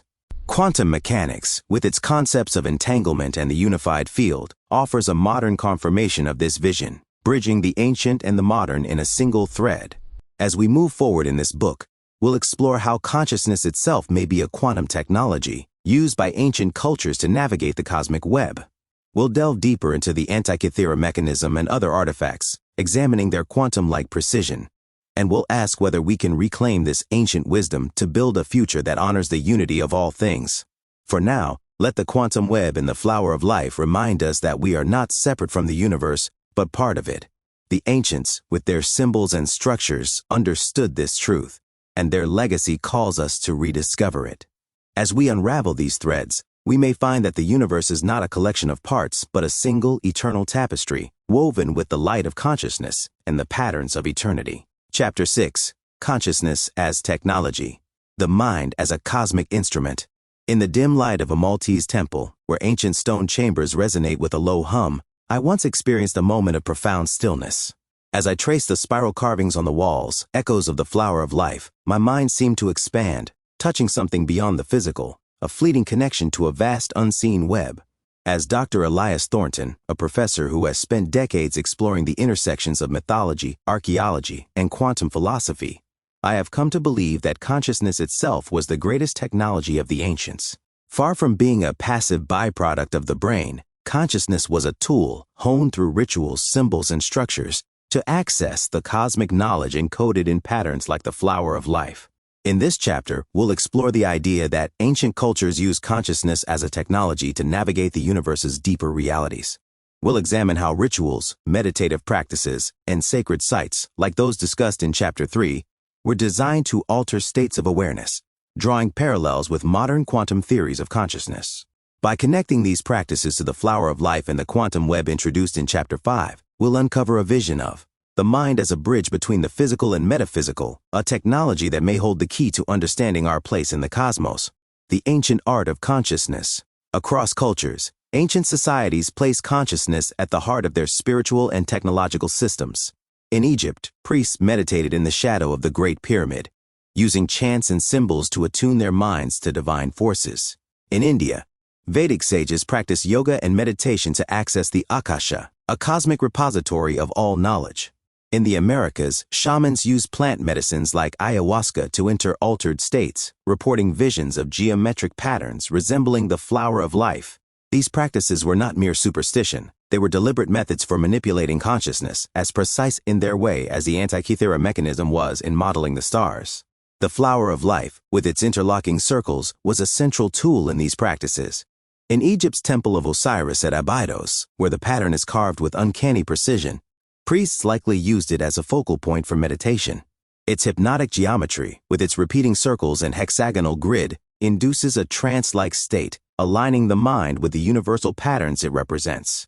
This aligns with modern neuroscience, which shows that geometric patterns can trigger altered states of consciousness, as seen in studies by researchers like Andrew Newberg. The flower's presence across cultures, from China's Forbidden City to Mayan temples, suggests it was a universal key for unlocking the mind's potential. These practices were often conducted in sacred sites, like the megalithic structures of Chapter 3. The hypogeum of Hal Saflieni in Malta, dated to 3600 to 2500 BCE, is a prime example. This subterranean temple, carved from limestone, amplifies sound at 110 Hz, a frequency linked to theta brainwaves associated with deep meditation.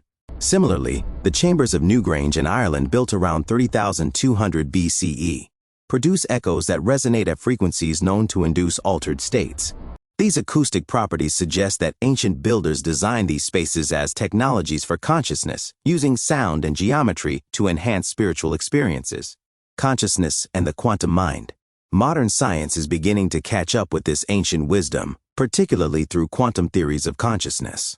The ORCH, or Orchestrated Objective Reduction Theory, proposed by physicist Roger Penrose and neuroscientist Stuart Hameroff, suggests that consciousness arises from quantum processes in the brain's microtubules, tiny protein structures within neurons.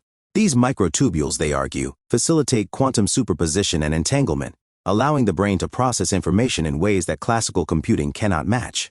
If true, this implies that consciousness is inherently quantum, connected to the unified field discussed in Chapter 5. The flower of life, with its lattice of interconnected circles, mirrors this quantum process. Each circle can be seen as a node in a network, entangled with its neighbors, much like particles in a quantum system. Ancient meditators, focusing on the flower, may have been aligning their brain's quantum processes with the universe's unified field, accessing knowledge beyond the physical. This idea resonates with the Vedic concept of Akasha, a cosmic ether containing all information, accessible through heightened consciousness. The flower's toroidal structure, discussed in Chapter 2, could have served as a visual map for navigating this field, guiding the mind through the quantum web. The observer effect in quantum mechanics, where the act of measurement collapses a particle's wave function, further supports this connection. This effect suggests that consciousness plays a role in shaping reality, a concept echoed in ancient philosophies. The Upanishads describe the self Atman as co-creator of the universe, while Buddhist teachings emphasize the mind's role in constructing experience. If consciousness is a quantum phenomenon, ancient rituals may have been technologies for manipulating this process, allowing individuals to influence reality at a fundamental level. Rituals as technologies of the mind. Ancient rituals were sophisticated systems for altering consciousness, often using a combination of sound, geometry, and sensory stimuli. In the Amazon, shamans use ayahuasca, a plant-based brew, to induce visions of geometric patterns akin to the flower of life. These visions, reported across cultures, suggest a universal archetype embedded in human consciousness, possibly linked to the brain's quantum processes. Neuroscientist Rick Strassman's studies on DMT, a key component of ayahuasca, show that it activates brain regions associated with visionary experiences, potentially accessing a quantum level of awareness. In Egypt, the Book of the Dead describes rituals for guiding the soul through the afterlife, using chants and symbols to align consciousness with cosmic forces. The flower of life, etched in the Temple of Osiris, may have been a focal point for these rituals, its geometry helping priests enter states of heightened awareness. Similarly, in Tibetan Buddhism, mandalas, circular patterns resembling the flower, are used in meditation to integrate the self with the universe. These practices suggest that ancient cultures saw consciousness as a technology, a tool for accessing the cosmic web described in Chapter 5. Megalithic structures amplified these rituals. The Great Pyramid's King's Chamber, with its quartz-rich granite, produces acoustic resonances that align with brainwave frequencies. Some researchers, like engineer Christopher Dunn, propose that the pyramid was a machine for amplifying consciousness, using its geometry and materials to create a resonant field. The flower of life's principles, embedded in the pyramid's proportions, may have guided this design, aligning the structure with the quantum field to enhance meditative states. The flower of life as a neural map. The flower of life's effectiveness as a meditative tool lies in its resonance with the brain's architecture. The human brain, with its 86 billion neurons and trillions of connections, forms a network that mirrors the flower's interconnected lattice. Neuroscientist Carl Friston's work on the brain's predictive coding suggests that it operates like a fractal, processing information through repeating patterns. The flower, with its fractal geometry, may act as a visual analog for this process, helping meditators align their neural activity with universal patterns. This idea is supported by studies on visual perception. When subjects view complex geometric patterns, their brains exhibit synchronized activity across regions, a state linked to heightened awareness. The flower of life, with its repeating circles and golden ratio proportions, induces this synchronization, potentially facilitating quantum coherence in the brain.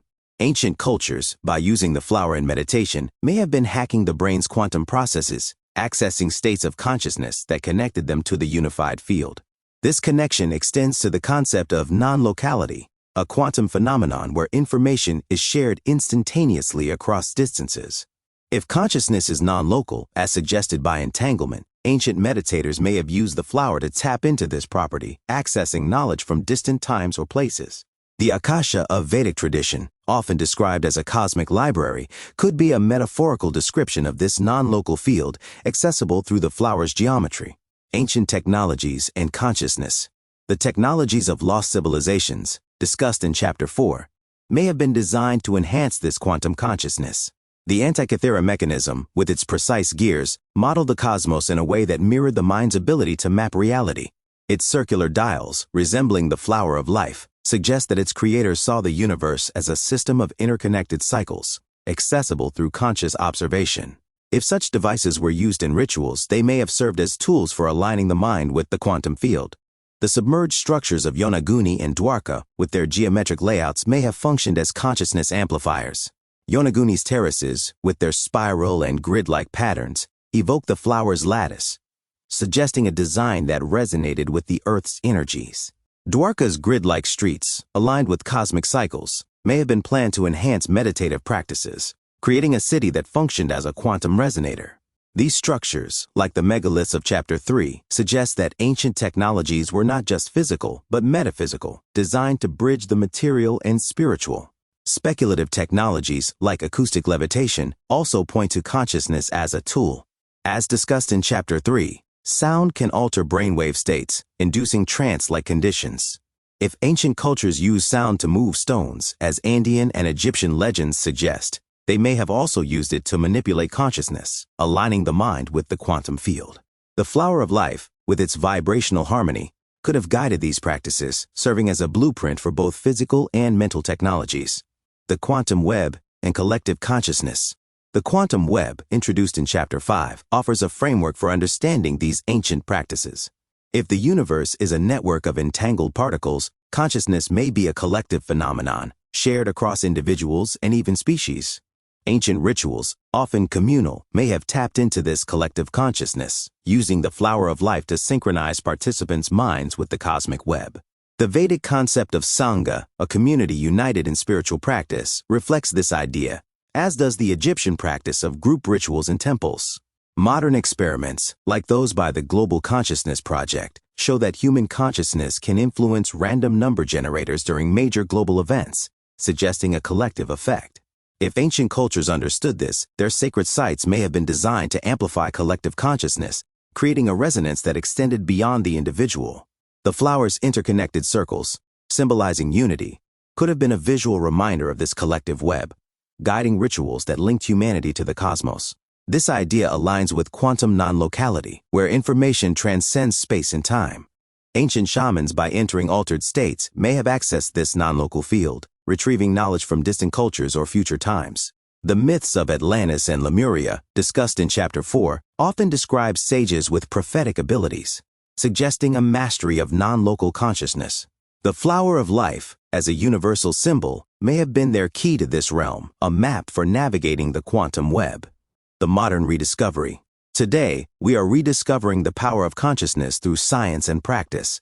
Meditation, once dismissed as esoteric, is now studied for its effects on brain function. Research by institutions like the Mind and Life Institute shows that meditation enhances neural coherence, reducing stress and increasing creativity.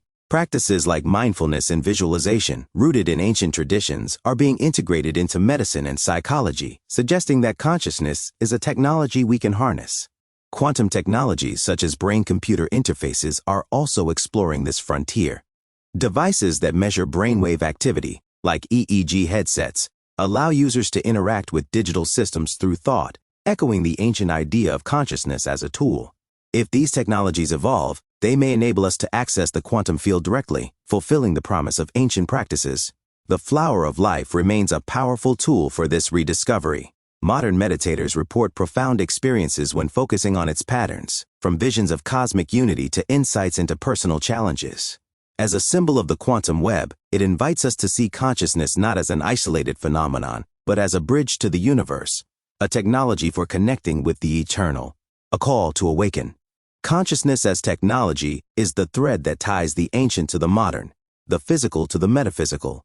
The flower of life, with its quantum-like patterns, was a tool for navigating this realm, used by ancient cultures to align their minds with the cosmic web. Quantum mechanics, with its insights into entanglement and the unified field, confirms this vision, suggesting that consciousness is not just a byproduct of the brain, but a fundamental aspect of reality. As we move forward in this book, we'll explore the Antikythera mechanism and other artifacts, examining how their precision reflects a quantum understanding of the cosmos. We'll delve into the electric ancients, investigating whether lost civilizations used energy technologies to enhance consciousness. And we'll ask whether we can reclaim this ancient wisdom to build a future where consciousness is recognized as our greatest tool. For now, let the flower of life in the quantum web remind us that we are not separate from the universe but part of it. The ancients, with their rituals and symbols, understood this truth, using consciousness to weave the threads of eternity. As we rediscover this technology, we may awaken to our own potential, becoming co-creators of a cosmos that is alive, interconnected, and infinite. Chapter 7. The Antikythera Enigma, a machine out of time, a relic from the deep. In the spring of 1900, sponge divers off the Greek island of Antikythera hauled up a treasure from the depths, a corroded bronze mechanism, its gears encrusted with the sediment of centuries. At first it seemed an anomaly, a curiosity among the statues and amphorae of a 1st century BCE shipwreck. But as archaeologists peeled back its layers, they uncovered a device of staggering complexity, a machine that modeled the cosmos with a precision that defied its age. As Dr. Elias Thornton, a professor who has spent decades tracing the threads of ancient wisdom and modern science, I see the Antikythera mechanism not as an isolated artifact but as a window into a lost world of technological sophistication, one that resonates with the flower of life and the quantum principles we've explored in this book. In this chapter, we'll delve into the Antikythera mechanism, examining its construction, its astronomical functions, and its implications for our understanding of ancient knowledge. We'll explore how its circular design echoes the flower of life, suggesting a geometric harmony that guided its creation. By comparing it to modern computing and quantum systems, we'll uncover parallels that hint at a deeper connection between ancient technology and the cosmic web of existence. The Antikythera mechanism is more than a relic. It is a testament to a civilization that saw the universe as a unified, interconnected system, a vision we are only now beginning to reclaim. The machine unveiled.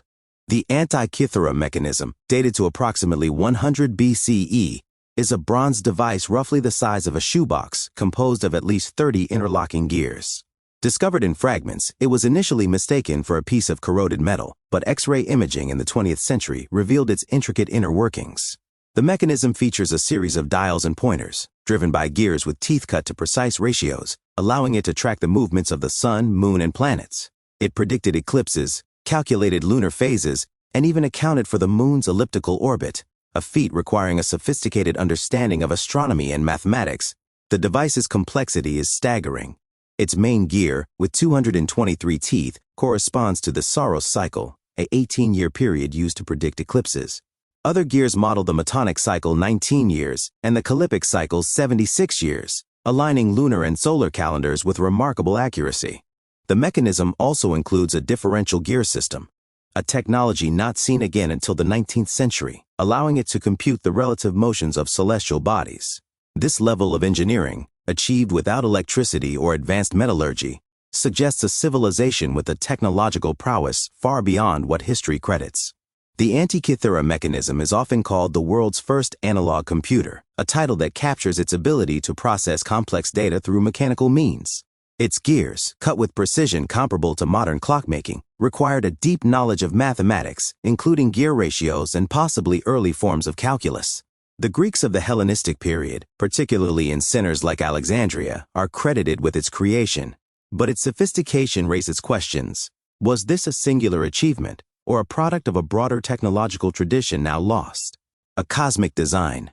The Antikythera mechanism's circular dials and interlocking gears evoke the flower of life, the geometric pattern we explored in Chapter 2. The flower, with its overlapping circles forming a hexagonal grid, encodes the golden ratio, the platonic solids, and fractal patterns, principles that govern the cosmos. The mechanism's design, with its concentric dials and cyclical movements, mirrors this harmony, suggesting that its creators saw the universe as a geometric system, much like the flower's lattice. The main dial, which tracks the zodiac and the Egyptian calendar, is a circular map of the heavens, its proportions reflecting the golden ratio. The subsidiary dials, which display lunar phases and eclipse cycles, form a network of interconnected cycles, much like the flower's interlocking circles.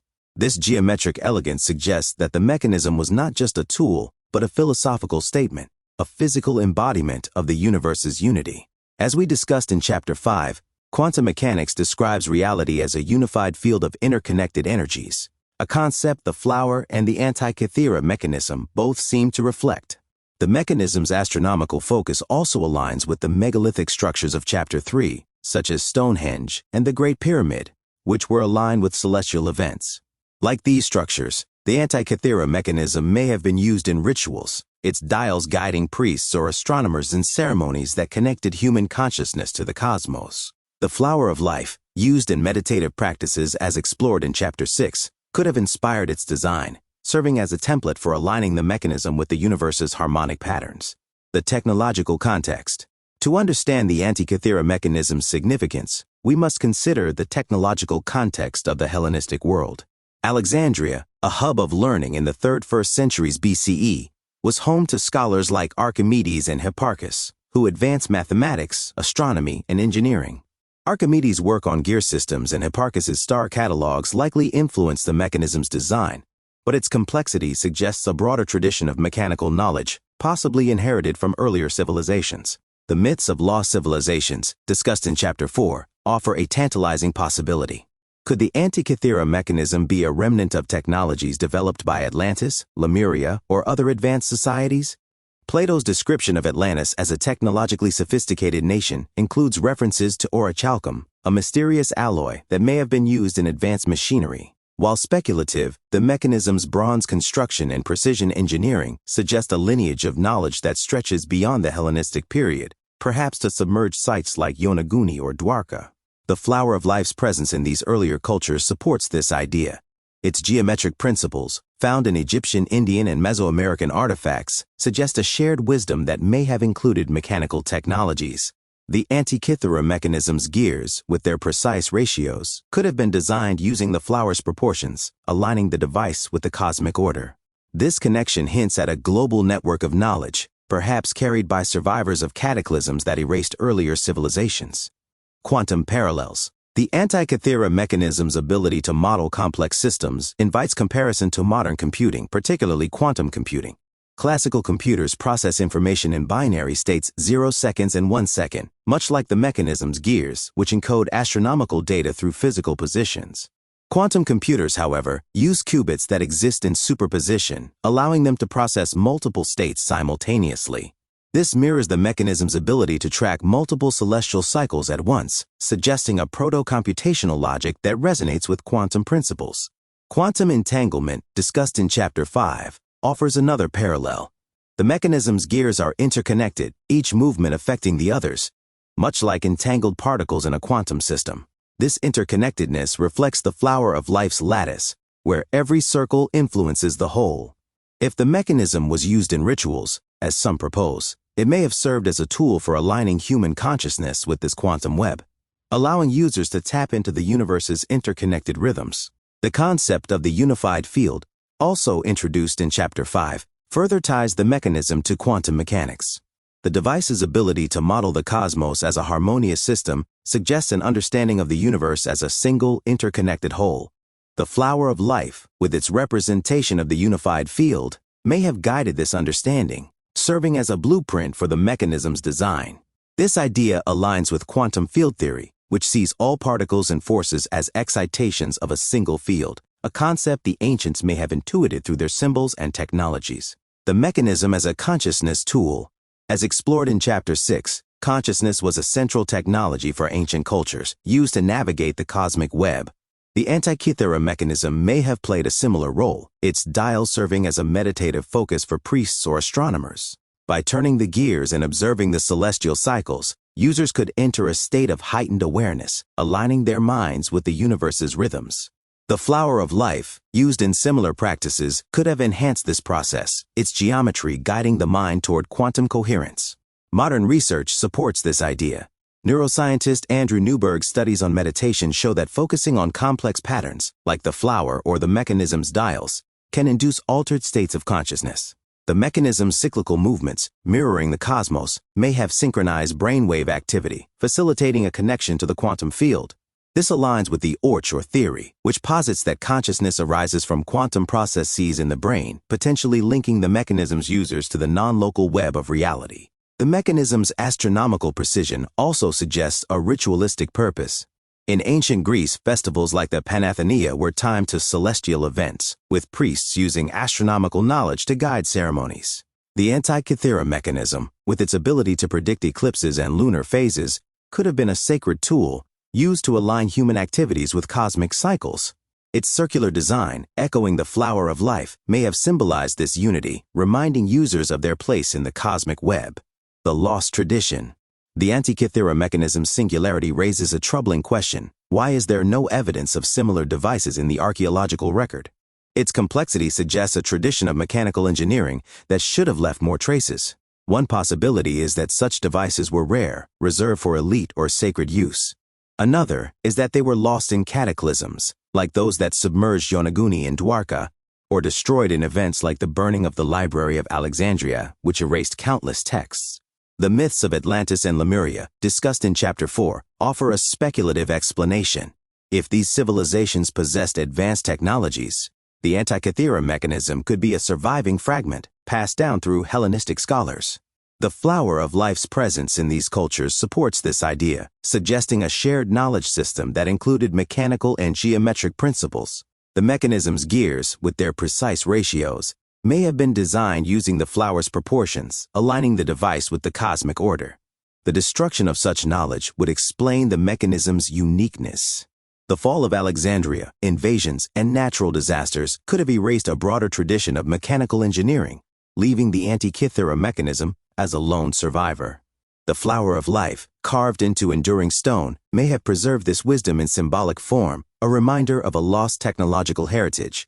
Modern implications. The Antikythera mechanism challenges our view of history, suggesting that ancient civilizations were far more advanced than we credit. Its comparison to modern computing highlights a continuity of human ingenuity, from bronze gears to silicon chips. Quantum computing, with its use of entanglement and superposition, takes this further, echoing the mechanism's ability to model complex systems. As we develop these technologies, we may be rediscovering principles the ancients understood, guided by symbols like the flower of life. The mechanism also invites us to rethink the role of technology in society. If it was used in rituals as proposed, it suggests that ancient technology was not just practical but spiritual, designed to connect humanity to the cosmos. Modern technology, often focused on efficiency and profit, could learn from this holistic approach, integrating science and spirituality to foster harmony. The flower of life, with its vision of interconnectedness, offers a guide for this integration, reminding us that technology should serve the greater whole. A machine beyond time. The Antikythera mechanism is a paradox, a machine out of time, yet deeply rooted in the timeless wisdom of the flower of life and the quantum web. Its gears, turning in harmony with the cosmos, reflect a civilization that saw the universe as a unified system, a vision confirmed by modern quantum mechanics. As a tool for consciousness, it may have bridged the physical and metaphysical, aligning human minds with the cosmic rhythms. As we move forward in this book, we'll explore other ancient technologies, like the Baghdad Battery, and their potential connections to energy and consciousness. We'll delve into the cosmic web, synthesizing the flower, quantum mechanics, and ancient wisdom into a unified theory.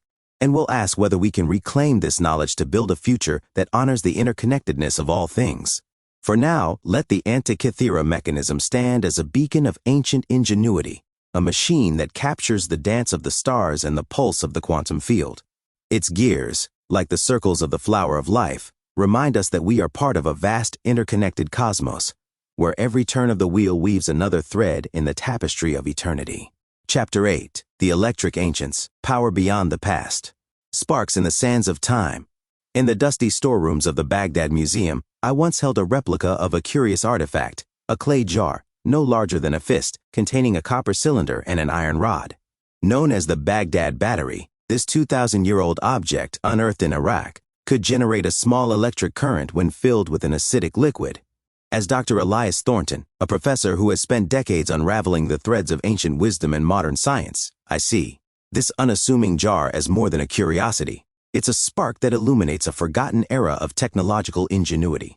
Could our ancestors have harnessed electricity, not as a modern invention, but as a tool woven into their understanding of the cosmos, the flower of life, and the quantum web? In this chapter, we'll explore the evidence for ancient electrical technologies, focusing on the Baghdad Battery and the enigmatic Dendera light reliefs of Egypt. We'll investigate theories that these artifacts represent a mastery of energy, possibly used for electroplating, illumination, or ritualistic purposes, and examine their connections to the flower of life's geometric harmony and the quantum principles discussed in Chapter 5. These relics challenge our view of history, suggesting that ancient civilizations, from Parthia to Egypt, wielded power beyond the past, aligning their technologies with the universe's interconnected rhythms. The Baghdad Battery, a glimmer of ancient power. Discovered in 1936 near Baghdad, the so-called Baghdad Battery dates to the Parthian period, circa 250 BCE 250 CE. It consists of a terracotta jar, about 5 inches tall, containing a copper cylinder sealed with asphalt and an iron rod suspended within it. When filled with an acidic liquid, such as vinegar or lemon juice, the jar produces a voltage of approximately 0.5 to 1 volt, enough to generate a small current. Experiments, like those conducted by the BBC in the 1990s, confirmed that multiple such jars connected in series could power simple devices, such as an LED light. Skeptics argue that the Baghdad Battery was not an electrical device but a storage vessel for scrolls or ritual liquids. However, its design, a copper anode and iron cathode separated by an electrolyte, mirrors the basic structure of a galvanic cell, a precursor to modern batteries. The Parthians, known for their metallurgical skills, may have used it for electroplating, coating metals like silver with gold to create ornate artifacts. Excavations in the region have uncovered gold-plated objects with unusually uniform coatings, suggesting a process beyond manual gilding. The battery's implications are profound. If the Parthians harnessed electricity, even on a small scale, they possessed a knowledge of electrochemical principles centuries before Alessandro Volta's invention of the battery in 1800. This raises questions about the scope of their technological tradition. Were the Baghdad Batteries isolated experiments, or part of a broader understanding of energy? The flower of life, with its geometric harmony, offers a clue. Its toroidal structure, discussed in Chapter 2, mirrors energy fields in nature, such as those generated by electric currents. Could the Parthians have used such patterns to design their devices, aligning them with the universe's vibrational rhythms? The Dendera light reliefs, illuminating the past. In Egypt's Dendera temple, dedicated to the goddess Hathor and dated to the Ptolemaic period, circa 300 BCE 30 CE, a series of stone reliefs depicts what some interpret as evidence of ancient electrical technology. Known as the Dendera light reliefs, these carvings show figures holding elongated, bulb-like objects connected to cables or tubes, with serpents inside that resemble glowing filaments. Some fringe theorists claim these depict electric lights, powered by devices like the Baghdad Battery, used to illuminate the temple's dark chambers. Mainstream archaeology dismisses this interpretation, suggesting the reliefs symbolize mythological concepts, such as the creation of light by the god Horus. The bulbs are likely representations of lotus flowers, a common Egyptian symbol of rebirth, with the serpents signifying divine energy. However, the relief's detailed depiction of cables and insulators invites speculation. The temple's chambers, carved deep into stone, lack soot marks from torches, suggesting an alternative light source. Could the Egyptians have used electricity, perhaps generated by batteries or other means, for practical or ritualistic purposes? The flower of life's presence in nearby Abydos, etched with precision, supports this speculative connection. The pattern's circular lattice, encoding the golden ratio and platonic solids, may have guided the design of energy-related technologies. The Dendera reliefs, with their circular and serpentine motifs, echo the flower's geometry, suggesting a symbolic or practical link to energy flow. If the Egyptians harnessed electricity, they may have seen it as a manifestation of divine energy, aligned with the cosmic order represented by the flower. Ancient electricity, practical or ritualistic? The Baghdad Battery and Dendera reliefs raise a key question: what was the purpose of ancient electrical knowledge? One possibility is practical use. Electroplating, as suggested for the Baghdad Battery, would have allowed artisans to create durable, ornate objects, enhancing trade and cultural prestige. The Parthians, situated along the Silk Road, had access to diverse materials and knowledge, making such applications plausible. Similarly, if the Dendera reliefs depict lights, they could have illuminated temple rituals, creating a mystical atmosphere for worshippers. Another possibility is ritualistic use. In many ancient cultures, electricity, manifested as lightning or static, was associated with divine power. The Egyptians revered Ra, the sun god, as a source of light and energy, while the Parthians worshipped Mithra, a deity linked to cosmic order. The Baghdad Battery, producing a mild shock when touched, may have been used in rituals to evoke divine presence, much like the healing shocks administered by priests in later cultures. The Dendera reliefs, with their serpentine imagery, may symbolize the channeling of divine energy, aligning with the flower of life's role as a conduit for cosmic harmony. This ritualistic perspective aligns with Chapter 6's exploration of consciousness as technology. Electricity, with its ability to stimulate the nervous system, could have enhanced meditative or trance states.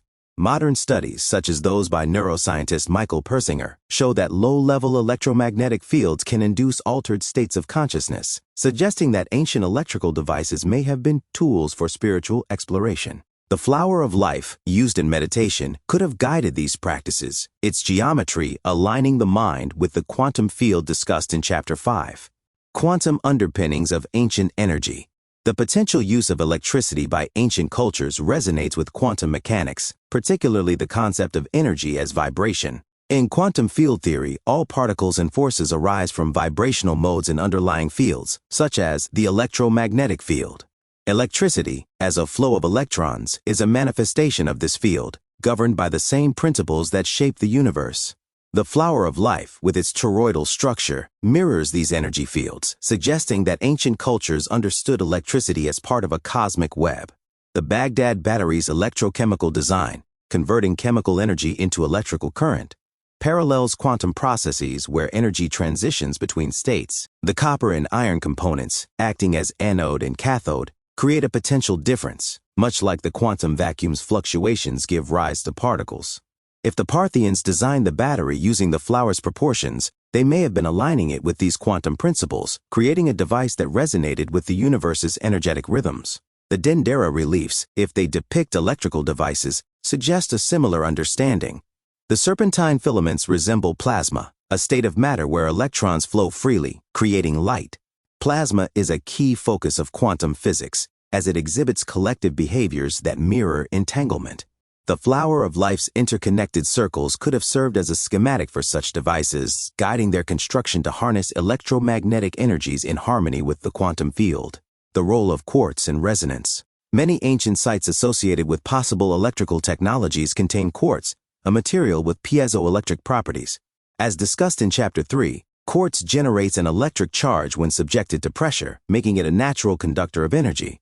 The Great Pyramid's granite, rich in quartz, may have amplified Earth's resonances, functioning as an energetic machine.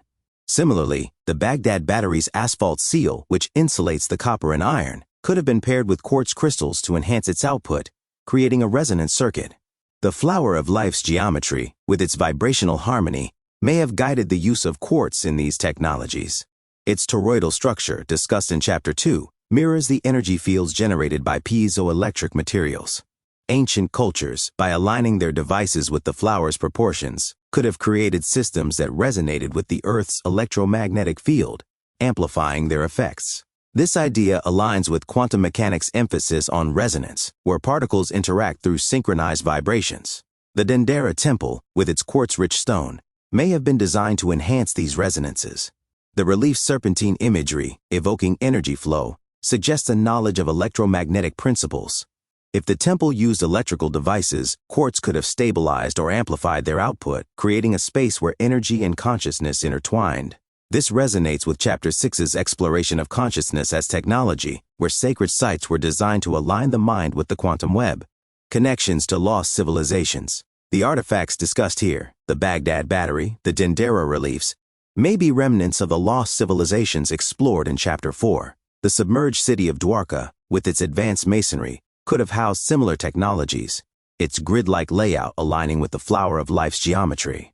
Yonaguni's terraces, with their precise cuts, suggest tools or techniques that could have included electrical processes. Atlantis, as described by Plato, may have used orichalcum, a conductive alloy, in devices akin to the Baghdad Battery, harnessing energy for practical or spiritual purposes.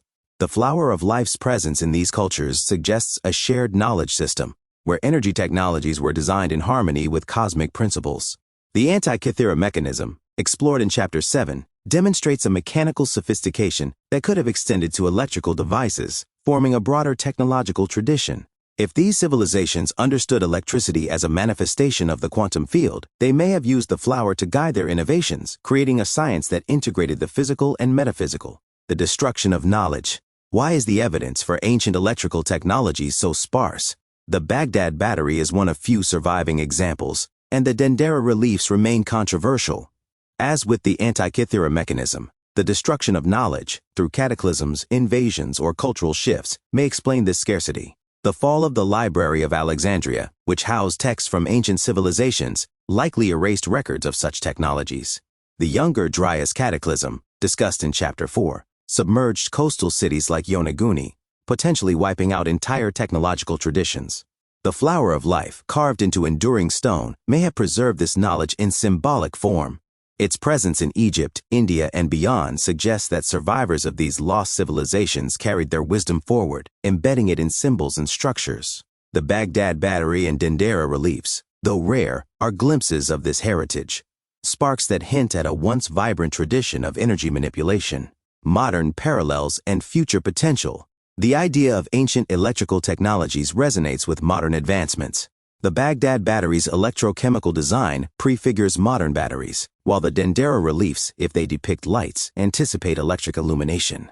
Quantum technologies such as quantum dots and plasmonics use principles of electron flow and resonance that echo these ancient artifacts. Quantum dots, for example, emit light through electron excitation, similar to the plasma-like serpents in the Dendera reliefs. These parallels suggest that we are rediscovering ancient wisdom through a quantum lens. The flower of life, with its representation of the unified field, could inspire modern energy technologies, guiding the design of systems that resonate with natural rhythms. For example, piezoelectric materials like quartz are used in modern sensors and energy harvesters, echoing the ancient use of quartz in sacred sites. By integrating the flower's principles, we could develop sustainable technologies that align with the quantum web, fostering harmony with the environment. The ritualistic use of electricity also has modern parallels. Transcranial direct current stimulation (TDCs), a technique that uses low-level currents to enhance cognitive function, mirrors the ancient use of electricity to alter consciousness. The flower of life, as a meditative tool, could enhance these practices, aligning the mind with quantum processes to unlock new potentials. This integration of science and spirituality, rooted in ancient wisdom, offers a path toward a holistic future. A spark of eternity. The Baghdad Battery and Dendera reliefs are more than artifacts. They are sparks that illuminate a forgotten era of technological and spiritual sophistication. They suggest that ancient cultures understood energy as a bridge between the physical and metaphysical, using devices that resonated with the flower of life and the quantum field. Whether for electroplating, illumination, or ritual, these technologies reflect a worldview where everything is interconnected, a vision confirmed by modern quantum mechanics. As we move forward in this book, we'll synthesize the flower of life, ancient technologies, and quantum principles into a unified theory of the cosmic web. We'll explore how these ideas can shape our future, reclaiming the wisdom of the ancients to build a world in harmony with the universe. For now, let these electric ancients remind us that power is not just a modern invention, but a timeless force, woven into the threads of eternity by the hands of those who saw the cosmos as a living, vibrant whole. Chapter 9. The Cosmic Web, From Ancient Symbols to Modern Science. A tapestry of interconnection. As I stood beneath the starlit canopy of a desert night, the flower of life etched in my mind's eye, I felt a profound sense of unity, a fleeting glimpse of a universe where every star, stone, and thought is woven into a single, vibrant web. For decades, as Dr. Elias Thornton, a professor of comparative mythology and quantum philosophy, I have chased the threads that connect ancient wisdom to modern science.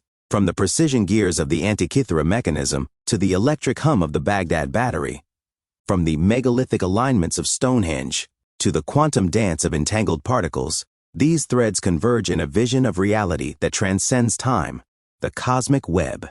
In this chapter, we'll synthesize the flower of life, ancient technologies, and quantum mechanics into a unified theory, exploring how they reveal a cosmos where consciousness and energy intertwine to form the fabric of existence.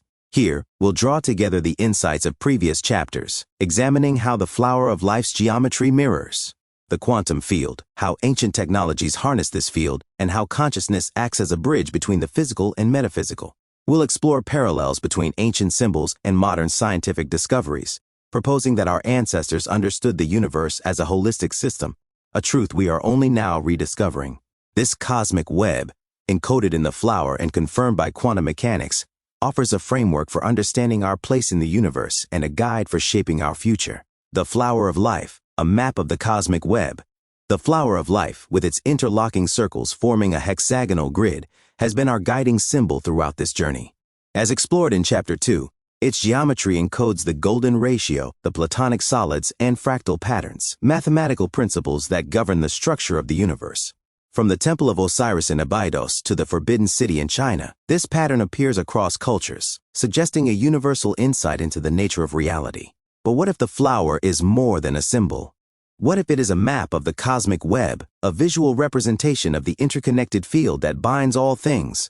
In Chapter 5, we introduced quantum field theory, which describes the universe as a tapestry of fields, electromagnetic, gravitational, Higgs, where particles are vibrations in a single unified field. The flower of life's lattice, with its interconnected circles, mirrors this field, each circle a node in a network of infinite connections. The pattern's toroidal structure, discussed in Chapter 2, evokes the energy fields that permeate nature, from magnetic fields to the human aura. This suggests that ancient cultures, by carving the flower into stone, were expressing a quantum-like understanding of reality, seeing the universe as a web of energy and information.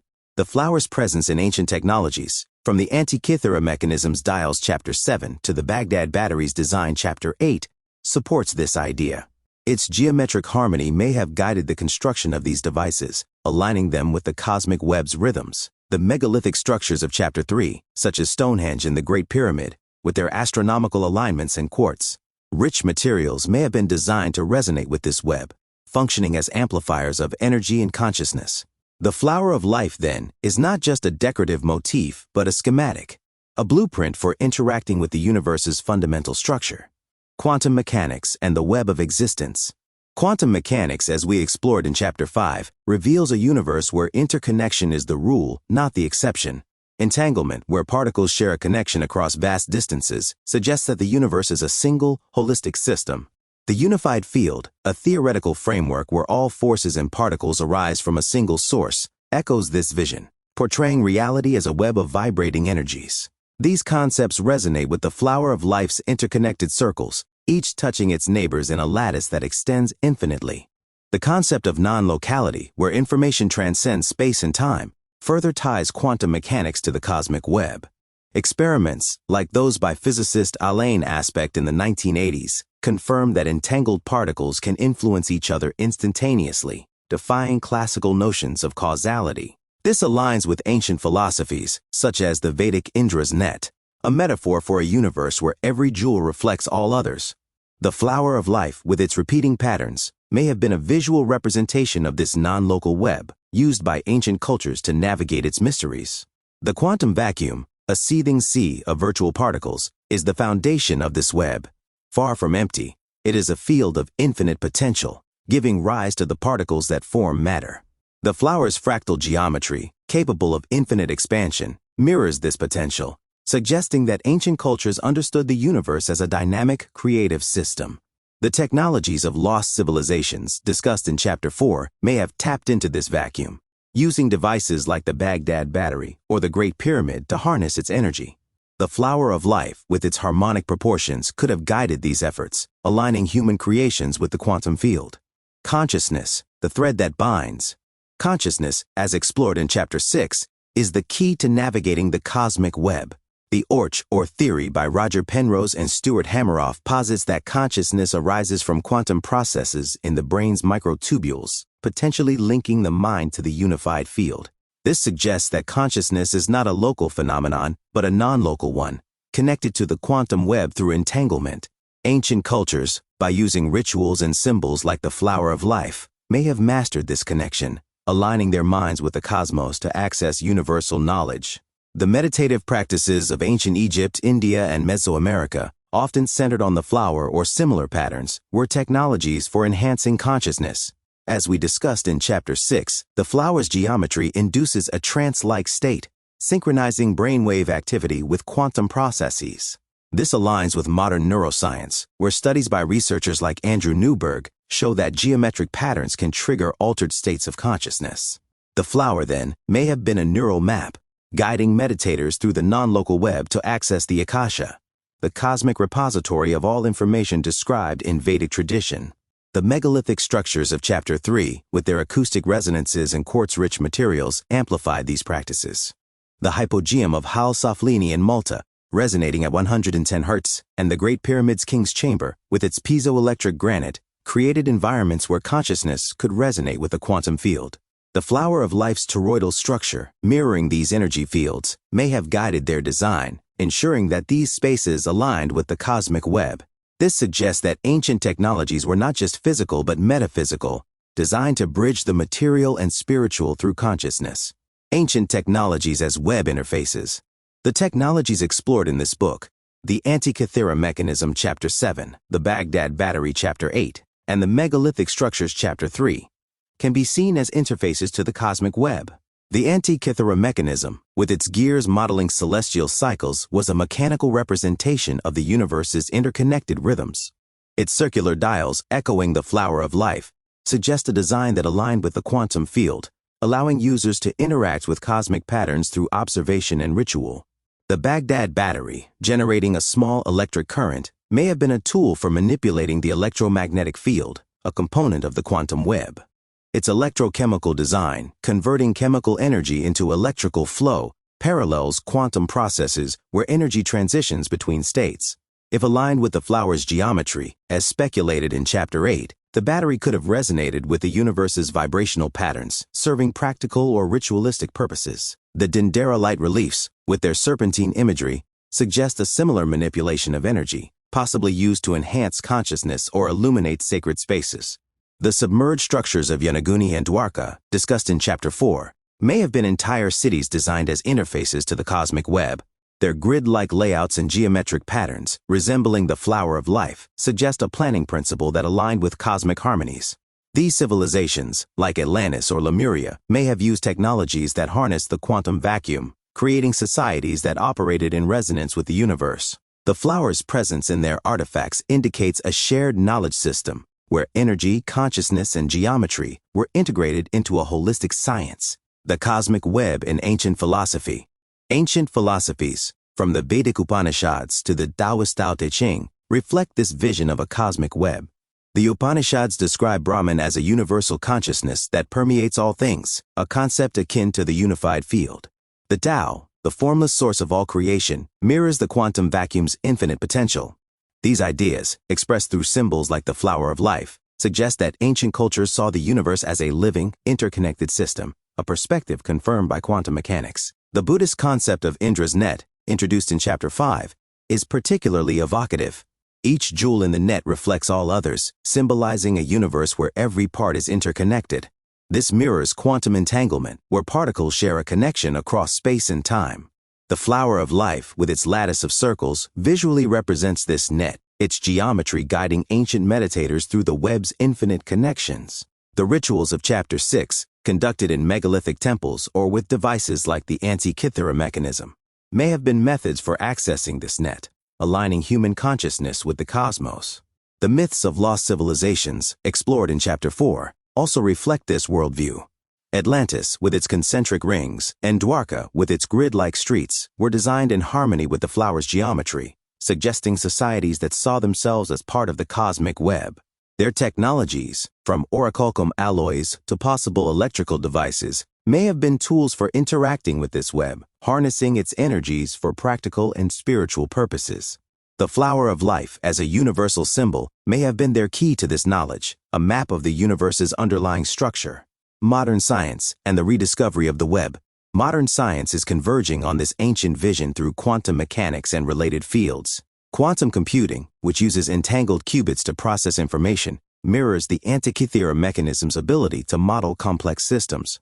Quantum communication, leveraging entanglement for secure data transfer, echoes the non-local connections of the cosmic web. These technologies, still in their infancy, suggest that we are rediscovering the principles that guided ancient civilizations, principles encoded in the flower of life. Neuroscience, too, is uncovering the web's implications. The Orchor theory, discussed in Chapter 6, posits that consciousness arises from quantum processes, linking the mind to the unified field. Studies on collective consciousness, like those by the Global Consciousness Project, show that human thoughts can influence random systems during global events, suggesting a shared, non-local mind. This aligns with ancient rituals that synchronize communities with the cosmic web, using symbols like the flower to enhance collective awareness. The flower of life's geometry is also finding modern applications. In fields like cymatics, where sound vibrations create patterns in matter, the flower's lattice appears in resonant structures, suggesting a universal principle of harmony. In nanotechnology, fractal patterns inspired by the flower are used to design efficient energy systems, echoing the ancient use of quartz in megalithic structures. These developments indicate that the flower is not just a relic, but a living symbol, guiding us toward a science that integrates energy, consciousness, and geometry. The cosmic web and human potential. The cosmic web, as revealed by the flower of life and quantum mechanics, has profound implications for human potential. If consciousness is a quantum phenomenon connected to the unified field, then every thought, intention, and action ripples through the web, influencing the whole. Ancient cultures, by aligning their technologies and rituals with this web, understood this power, using it to create societies that harmonized with the cosmos. The flower of life, as a map of this web, was their tool for navigating its possibilities. This perspective challenges our modern worldview, which often sees humanity as separate from nature. The cosmic web suggests that we are co-creators of reality, our consciousness shaping the universe through quantum processes. The rituals of Chapter 6, the technologies of Chapters 7 and 8, and the philosophies of ancient cultures all point to this role. inviting us to reclaim our potential as conscious participants in the cosmic dance. The flower of life, with its infinite lattice, symbolizes this potential. Its geometry, capable of endless expansion, reflects the universe's infinite creativity, a creativity we can tap into through meditation, innovation, and collaboration. By embracing the flower's principles, we can develop technologies that resonate with the quantum field, fostering sustainability and harmony. We can cultivate consciousness practices that align with the cosmic web, unlocking insights that bridge the ancient and modern, challenges and opportunities. Reclaiming the cosmic web is not without challenges. Modern science, while advancing quantum theories, often resists integrating consciousness and spirituality, viewing them as unscientific. Ancient wisdom, preserved in symbols like the flower, is dismissed as esoteric, its technological implications ignored. Bridging these divides requires a new paradigm, one that honors both empirical rigor and intuitive insight, as the ancients did. Yet the opportunities are vast. Quantum technologies, inspired by the flower's geometry, could revolutionize energy, communication, and computing, creating systems that align with natural rhythms. Consciousness research, guided by ancient practices, could unlock new dimensions of human potential, from enhanced creativity to collective problem-solving. The cosmic web, as a unifying framework, offers a vision of a future where science, spirituality, and technology converge to address global challenges, from climate change to social division. A call to weave the web. The cosmic web, woven from the threads of the flower of life, ancient technologies, and quantum mechanics, is a vision of unity that transcends time. It reveals a universe where every particle, every thought, every symbol is interconnected, a tapestry of energy and consciousness that binds past, present, and future. Ancient cultures, with their megaliths, mechanisms, and batteries, understood this truth, using the flower as a guide to navigate its mysteries. Modern science, through quantum mechanics, is rediscovering this wisdom, offering a path to reclaim our place in the cosmos. As we approach the final chapter of this book, we'll reflect on how this vision can shape our future, exploring how we can integrate ancient wisdom with modern innovation to build a world in harmony with the cosmic web. We'll ask whether the flower of life can guide us toward a new era of technology, consciousness, and unity, fulfilling the promise of our ancestors' knowledge. For now, let the cosmic web remind us that we are not isolated but interwoven, our lives and choices rippling through the universe's infinite lattice. The flower of life, with its timeless geometry, is our map, the quantum field our medium, and consciousness our tool. As we weave these threads, we become part of the eternal tapestry, co-creators of a cosmos that is alive, interconnected, and radiant with possibility. Chapter 10. Rediscovering Eternity, the Future of Ancient Wisdom. A New Dawn of Understanding. As I traced the delicate curves of the flower of life on a weathered stone in Egypt's Temple of Osiris, I felt a connection not just to the ancients who carved it, but to a future yet unwritten. The pattern's interlocking circles seemed to pulse with a timeless truth, whispering that the wisdom of the past is the key to our tomorrow.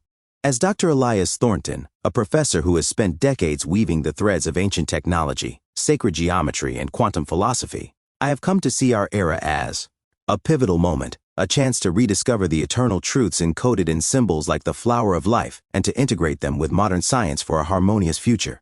This book has been a journey through time, from the megalithic marvels of prehistory to the quantum laboratories of today, and now in this final chapter, we'll look forward, envisioning how ancient wisdom can shape a world where technology, consciousness, and spirituality converge. In this chapter, we'll reflect on how modern science is rediscovering the truths of ancient civilizations, from their sophisticated technologies to their holistic view of the cosmos. We'll explore the flower of life's potential as a guide for future innovations, from sustainable energy to quantum computing. We'll consider how consciousness, as a technology, can bridge the material and metaphysical, fostering a global awakening. And we'll issue a call to action, urging humanity to weave the threads of eternity into a tapestry that honors the interconnectedness of all things, as envisioned in the cosmic web of Chapter 9, Rediscovering Ancient Truths. Throughout this book, we've uncovered evidence that ancient civilizations possessed a profound understanding of the universe, one that modern science is only now beginning to validate. The Antikythera mechanism, Chapter 7, with its gears modeling celestial cycles, reflects a mechanical sophistication that rivals early computers. The Baghdad Battery, Chapter 8, generating electric current, hints at a mastery of electrochemical principles centuries before modern electricity. The megalithic structures of Stonehenge and the Great Pyramid, Chapter 3, aligned with cosmic rhythms, suggest an architecture that resonated with the Earth's energies. These technologies, guided by the Flower of Life's geometry, Chapter 2, reveal a science that integrated the physical and spiritual, a holistic approach we are rediscovering through quantum mechanics. Quantum mechanics, as explored in Chapter 5, confirms the ancients' vision of an interconnected universe.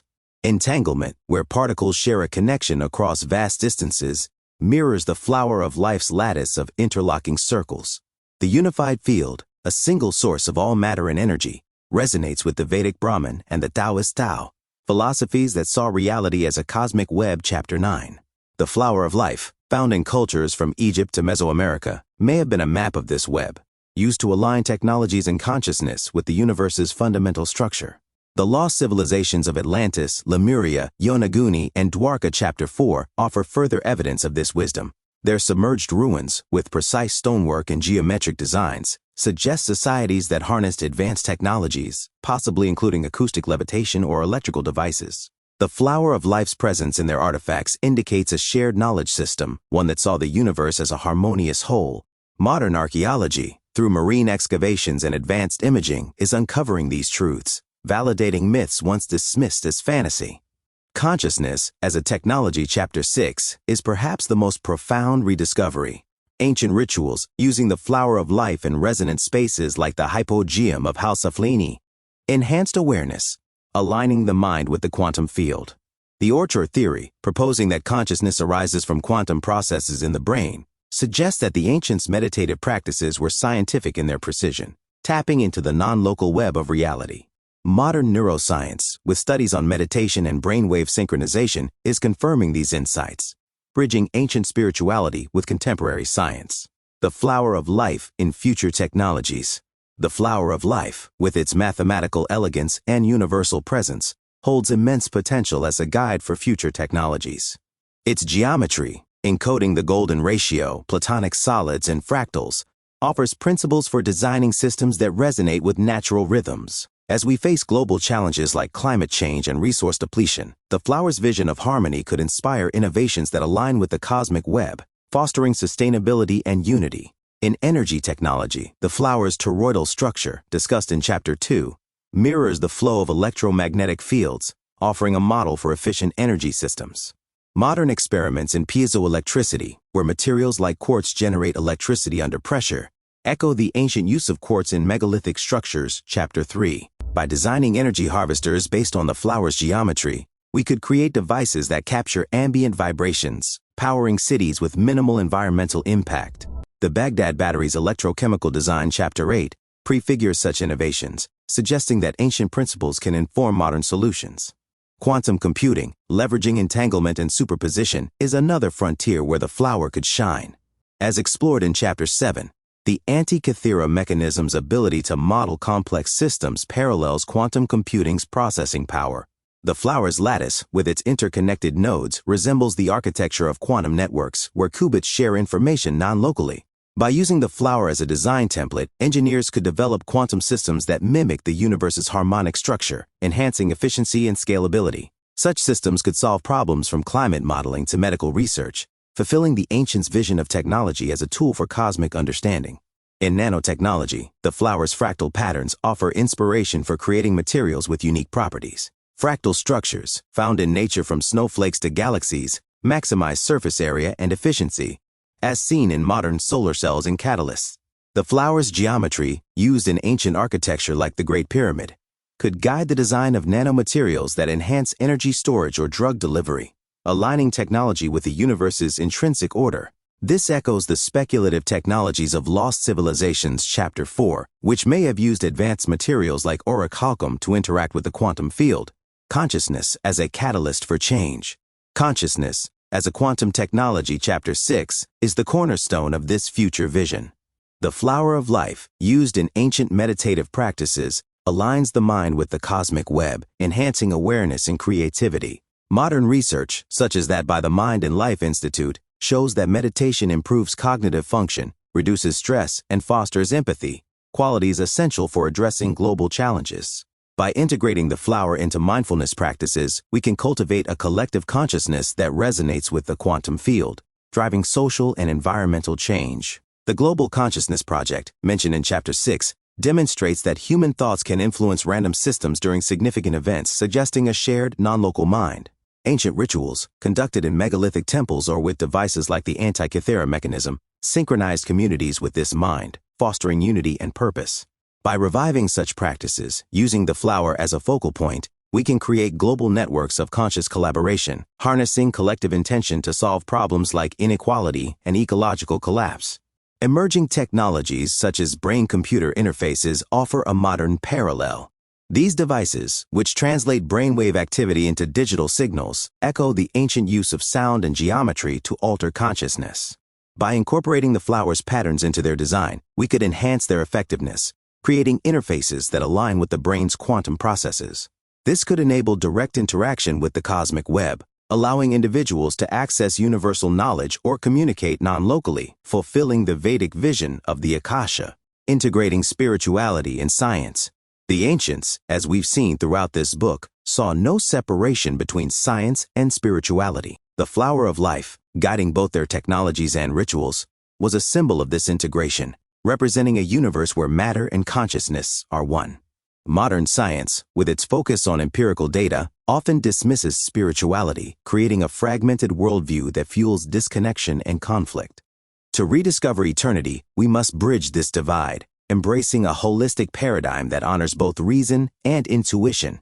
Quantum mechanics, with its emphasis on interconnectedness, offers a foundation for this integration. The concept of the unified field, where all forces converge, resonates with spiritual traditions that see the universe as a single conscious whole. The flower of life, as a map of this field, can guide this synthesis, inspiring scientists to explore consciousness and philosophers to engage with quantum theory. Interdisciplinary initiatives, like those at the Institute of Noetic Sciences, are already pursuing this path, studying phenomena like non-locality and collective consciousness through a scientific lens. Education is key to this integration. By teaching the flower of life alongside quantum mechanics, we can inspire future generations to see the universe as a cosmic web, where technology serves spiritual and ecological goals. Programs that combine meditation, geometry, and science, like those offered by the Resonance Science Foundation, can cultivate a new mindset, one that values harmony over exploitation. This echoes the ancient academies of Alexandria and Nalanda, where scholars studied both the stars and the soul. Challenges and opportunities. This vision faces significant challenges. The dominance of reductionist science, which prioritizes measurable outcomes over holistic insights, resists the integration of spirituality. Economic systems, driven by profit rather than sustainability, often ignore the flower's principles of harmony. Cultural divides, fueled by misunderstanding, hinder global collaboration on the scale needed to address crises like climate change. Overcoming these barriers requires a paradigm shift, one that the cosmic web can inspire. Yet the opportunities are boundless. Quantum technologies, guided by the flower's geometry, could revolutionize energy, communication, and medicine, creating a sustainable future. Consciousness practices, rooted in ancient wisdom, could foster global empathy, reducing conflict and inequality.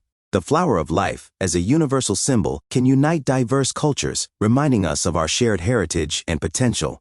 By embracing these opportunities, we can build a world that reflects the ancients' vision of unity, where technology amplifies rather than diminishes our connection to the cosmos.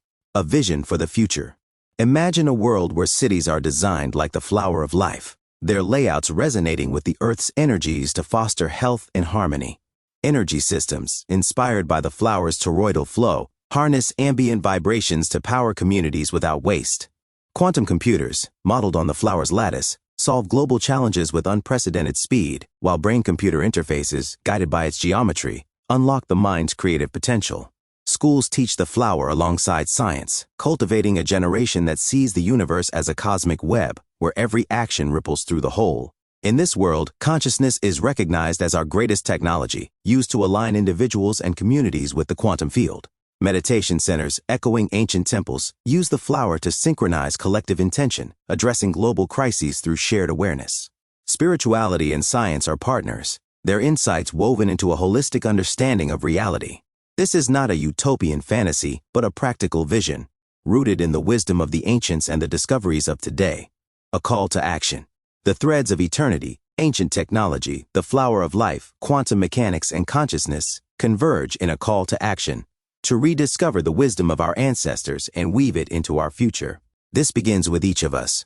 Meditate on the flower of life, letting its patterns guide you toward unity and insight. Explore quantum mechanics, seeing its principles reflected in ancient symbols and modern innovations. Support technologies that align with the cosmic web, from renewable energy to consciousness-enhancing devices. Advocate for education that bridges science and spirituality, fostering a worldview that honors the interconnectedness of all things. As a global community, we must act collectively.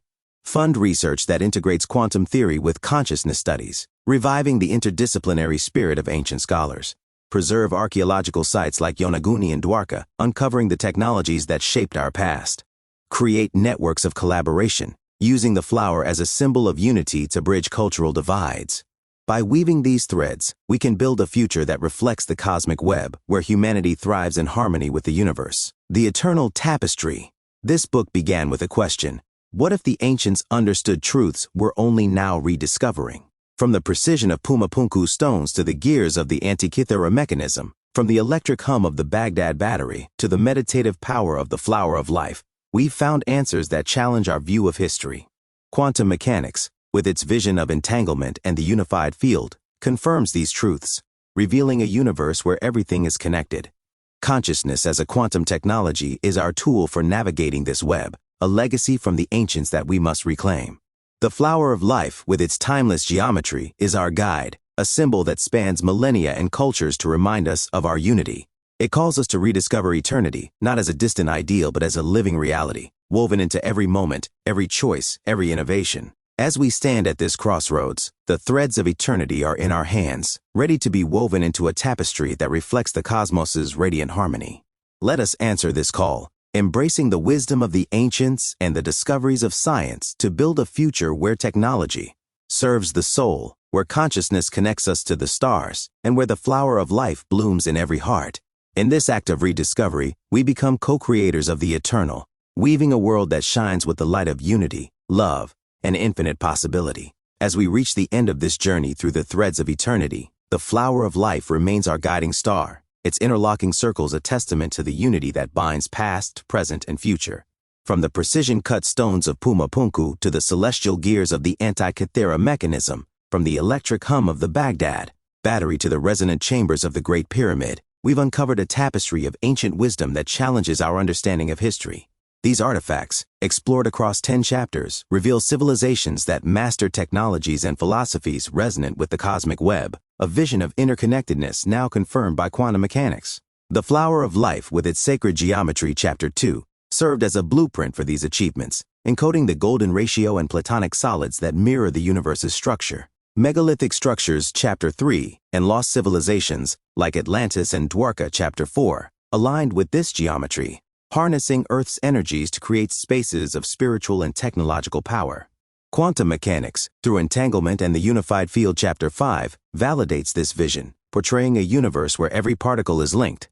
Consciousness, as a quantum technology, Chapter 6, was the ancients' greatest tool, amplified by rituals and symbols to navigate this web. The Antikythera mechanism, Chapter 7, and Baghdad Battery, Chapter 8, demonstrate a mechanical and electrical sophistication that prefigures modern science, while the Cosmic Web, Chapter 9, synthesizes these insights into a unified theory. In Chapter 10, we envisioned a future where the flower guides sustainable technologies and collective consciousness, integrating science and spirituality for a harmonious world.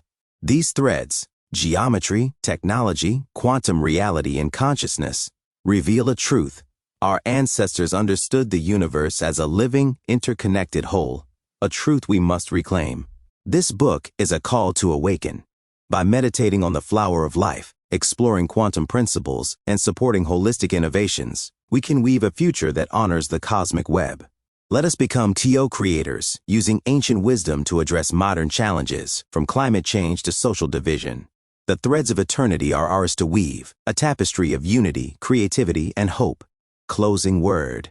As the final words of this book settle into your heart, pause for a moment and envision the flower of life, its interlocking circles stretching infinitely, a lattice of light that binds the cosmos. This symbol, etched in stone by hands long gone, is not a relic of the past, but a beacon for our future. It whispers a truth that has echoed through the ages. from the megalithic builders of Stonehenge to the sages of ancient India, from the lost shores of Atlantis to the laboratories of quantum physicists, we are not separate from the universe but woven into its very fabric. In this closing word, I, Dr. Elias Thornton, invite you to carry this truth forward, to let it shape your life and our world as we rediscover the eternal threads that connect us all. This journey through the threads of eternity has been a quest to uncover the wisdom of our ancestors, a wisdom that speaks through the precision of the Antikythera mechanism's gears, the electric spark of the Baghdad Battery, and the resonant chambers of the Great Pyramid. These artifacts, explored across 10 chapters, are not mere curiosities but evidence of a profound understanding of the universe, a science that wove together technology, geometry, and consciousness in harmony with the cosmic web. The flower of life, with its sacred geometry, was their guide, a map of the unified field that quantum mechanics now reveals. Its circles, touching and overlapping, mirror the entanglement of particles, the non-local dance of reality where every action ripples through the whole. But this book is more than a historical exploration. It is a call to awaken. The ancients, whether carving the flower in Abydos or aligning Stonehenge with the solstices, understood that consciousness is our greatest technology. As we discussed in Chapter 6, their rituals and symbols were tools for aligning the mind with the quantum field, accessing the Akasha, the cosmic repository of all knowledge. Modern science, through theories like and experiments in collective consciousness, is rediscovering this truth, confirming that our thoughts and intentions are not confined to our skulls but resonate through the cosmic web. You, dear reader, are part of this web, your consciousness a thread that can weave beauty, healing, and unity. The challenges we face today, climate change, social division, technological disconnection, stem from a worldview that sees humanity as separate from nature, from each other, from the cosmos. The flower of life, with its vision of interconnectedness, offers a remedy. Meditate on its patterns, let its geometry guide you to a state of harmony, and feel your connection to the universe. This practice, rooted in ancient wisdom, is not esoteric but practical, a way to cultivate empathy, creativity, and resilience. As we saw in Chapter 10, integrating the flower's principles into technology, from quantum computing to sustainable energy, can create systems that align with the cosmic web, fostering a world where progress serves the greater whole. Imagine a future where cities pulse with the flower's toroidal flow, their energy systems capturing ambient vibrations like the quartz-rich stones of ancient megaliths. Picture schools where children learn quantum mechanics alongside meditation, seeing the universe as a living tapestry they are part of.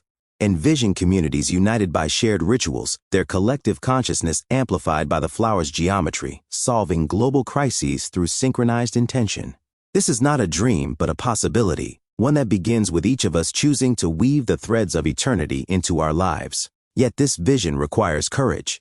It asks us to challenge the reductionist paradigms that dominate science, to bridge the divide between spirituality and reason, to honor the wisdom of cultures long dismissed. It demands that we act, not as isolated individuals but as nodes in the cosmic web, our choices rippling outward to shape the world. Support interdisciplinary research that explores consciousness and quantum reality. Preserve the archaeological sites that hold our ancestors' secrets. Advocate for technologies that reflect the flower's harmony. These actions, however small, are threads in the tapestry of eternity, each one contributing to a future of unity and hope. As you close this book, let the flower of life linger in your mind's eye. It circles a reminder of your place in the cosmos. You are not just a reader but a co-creator. Your consciousness a spark in the infinite lattice of existence.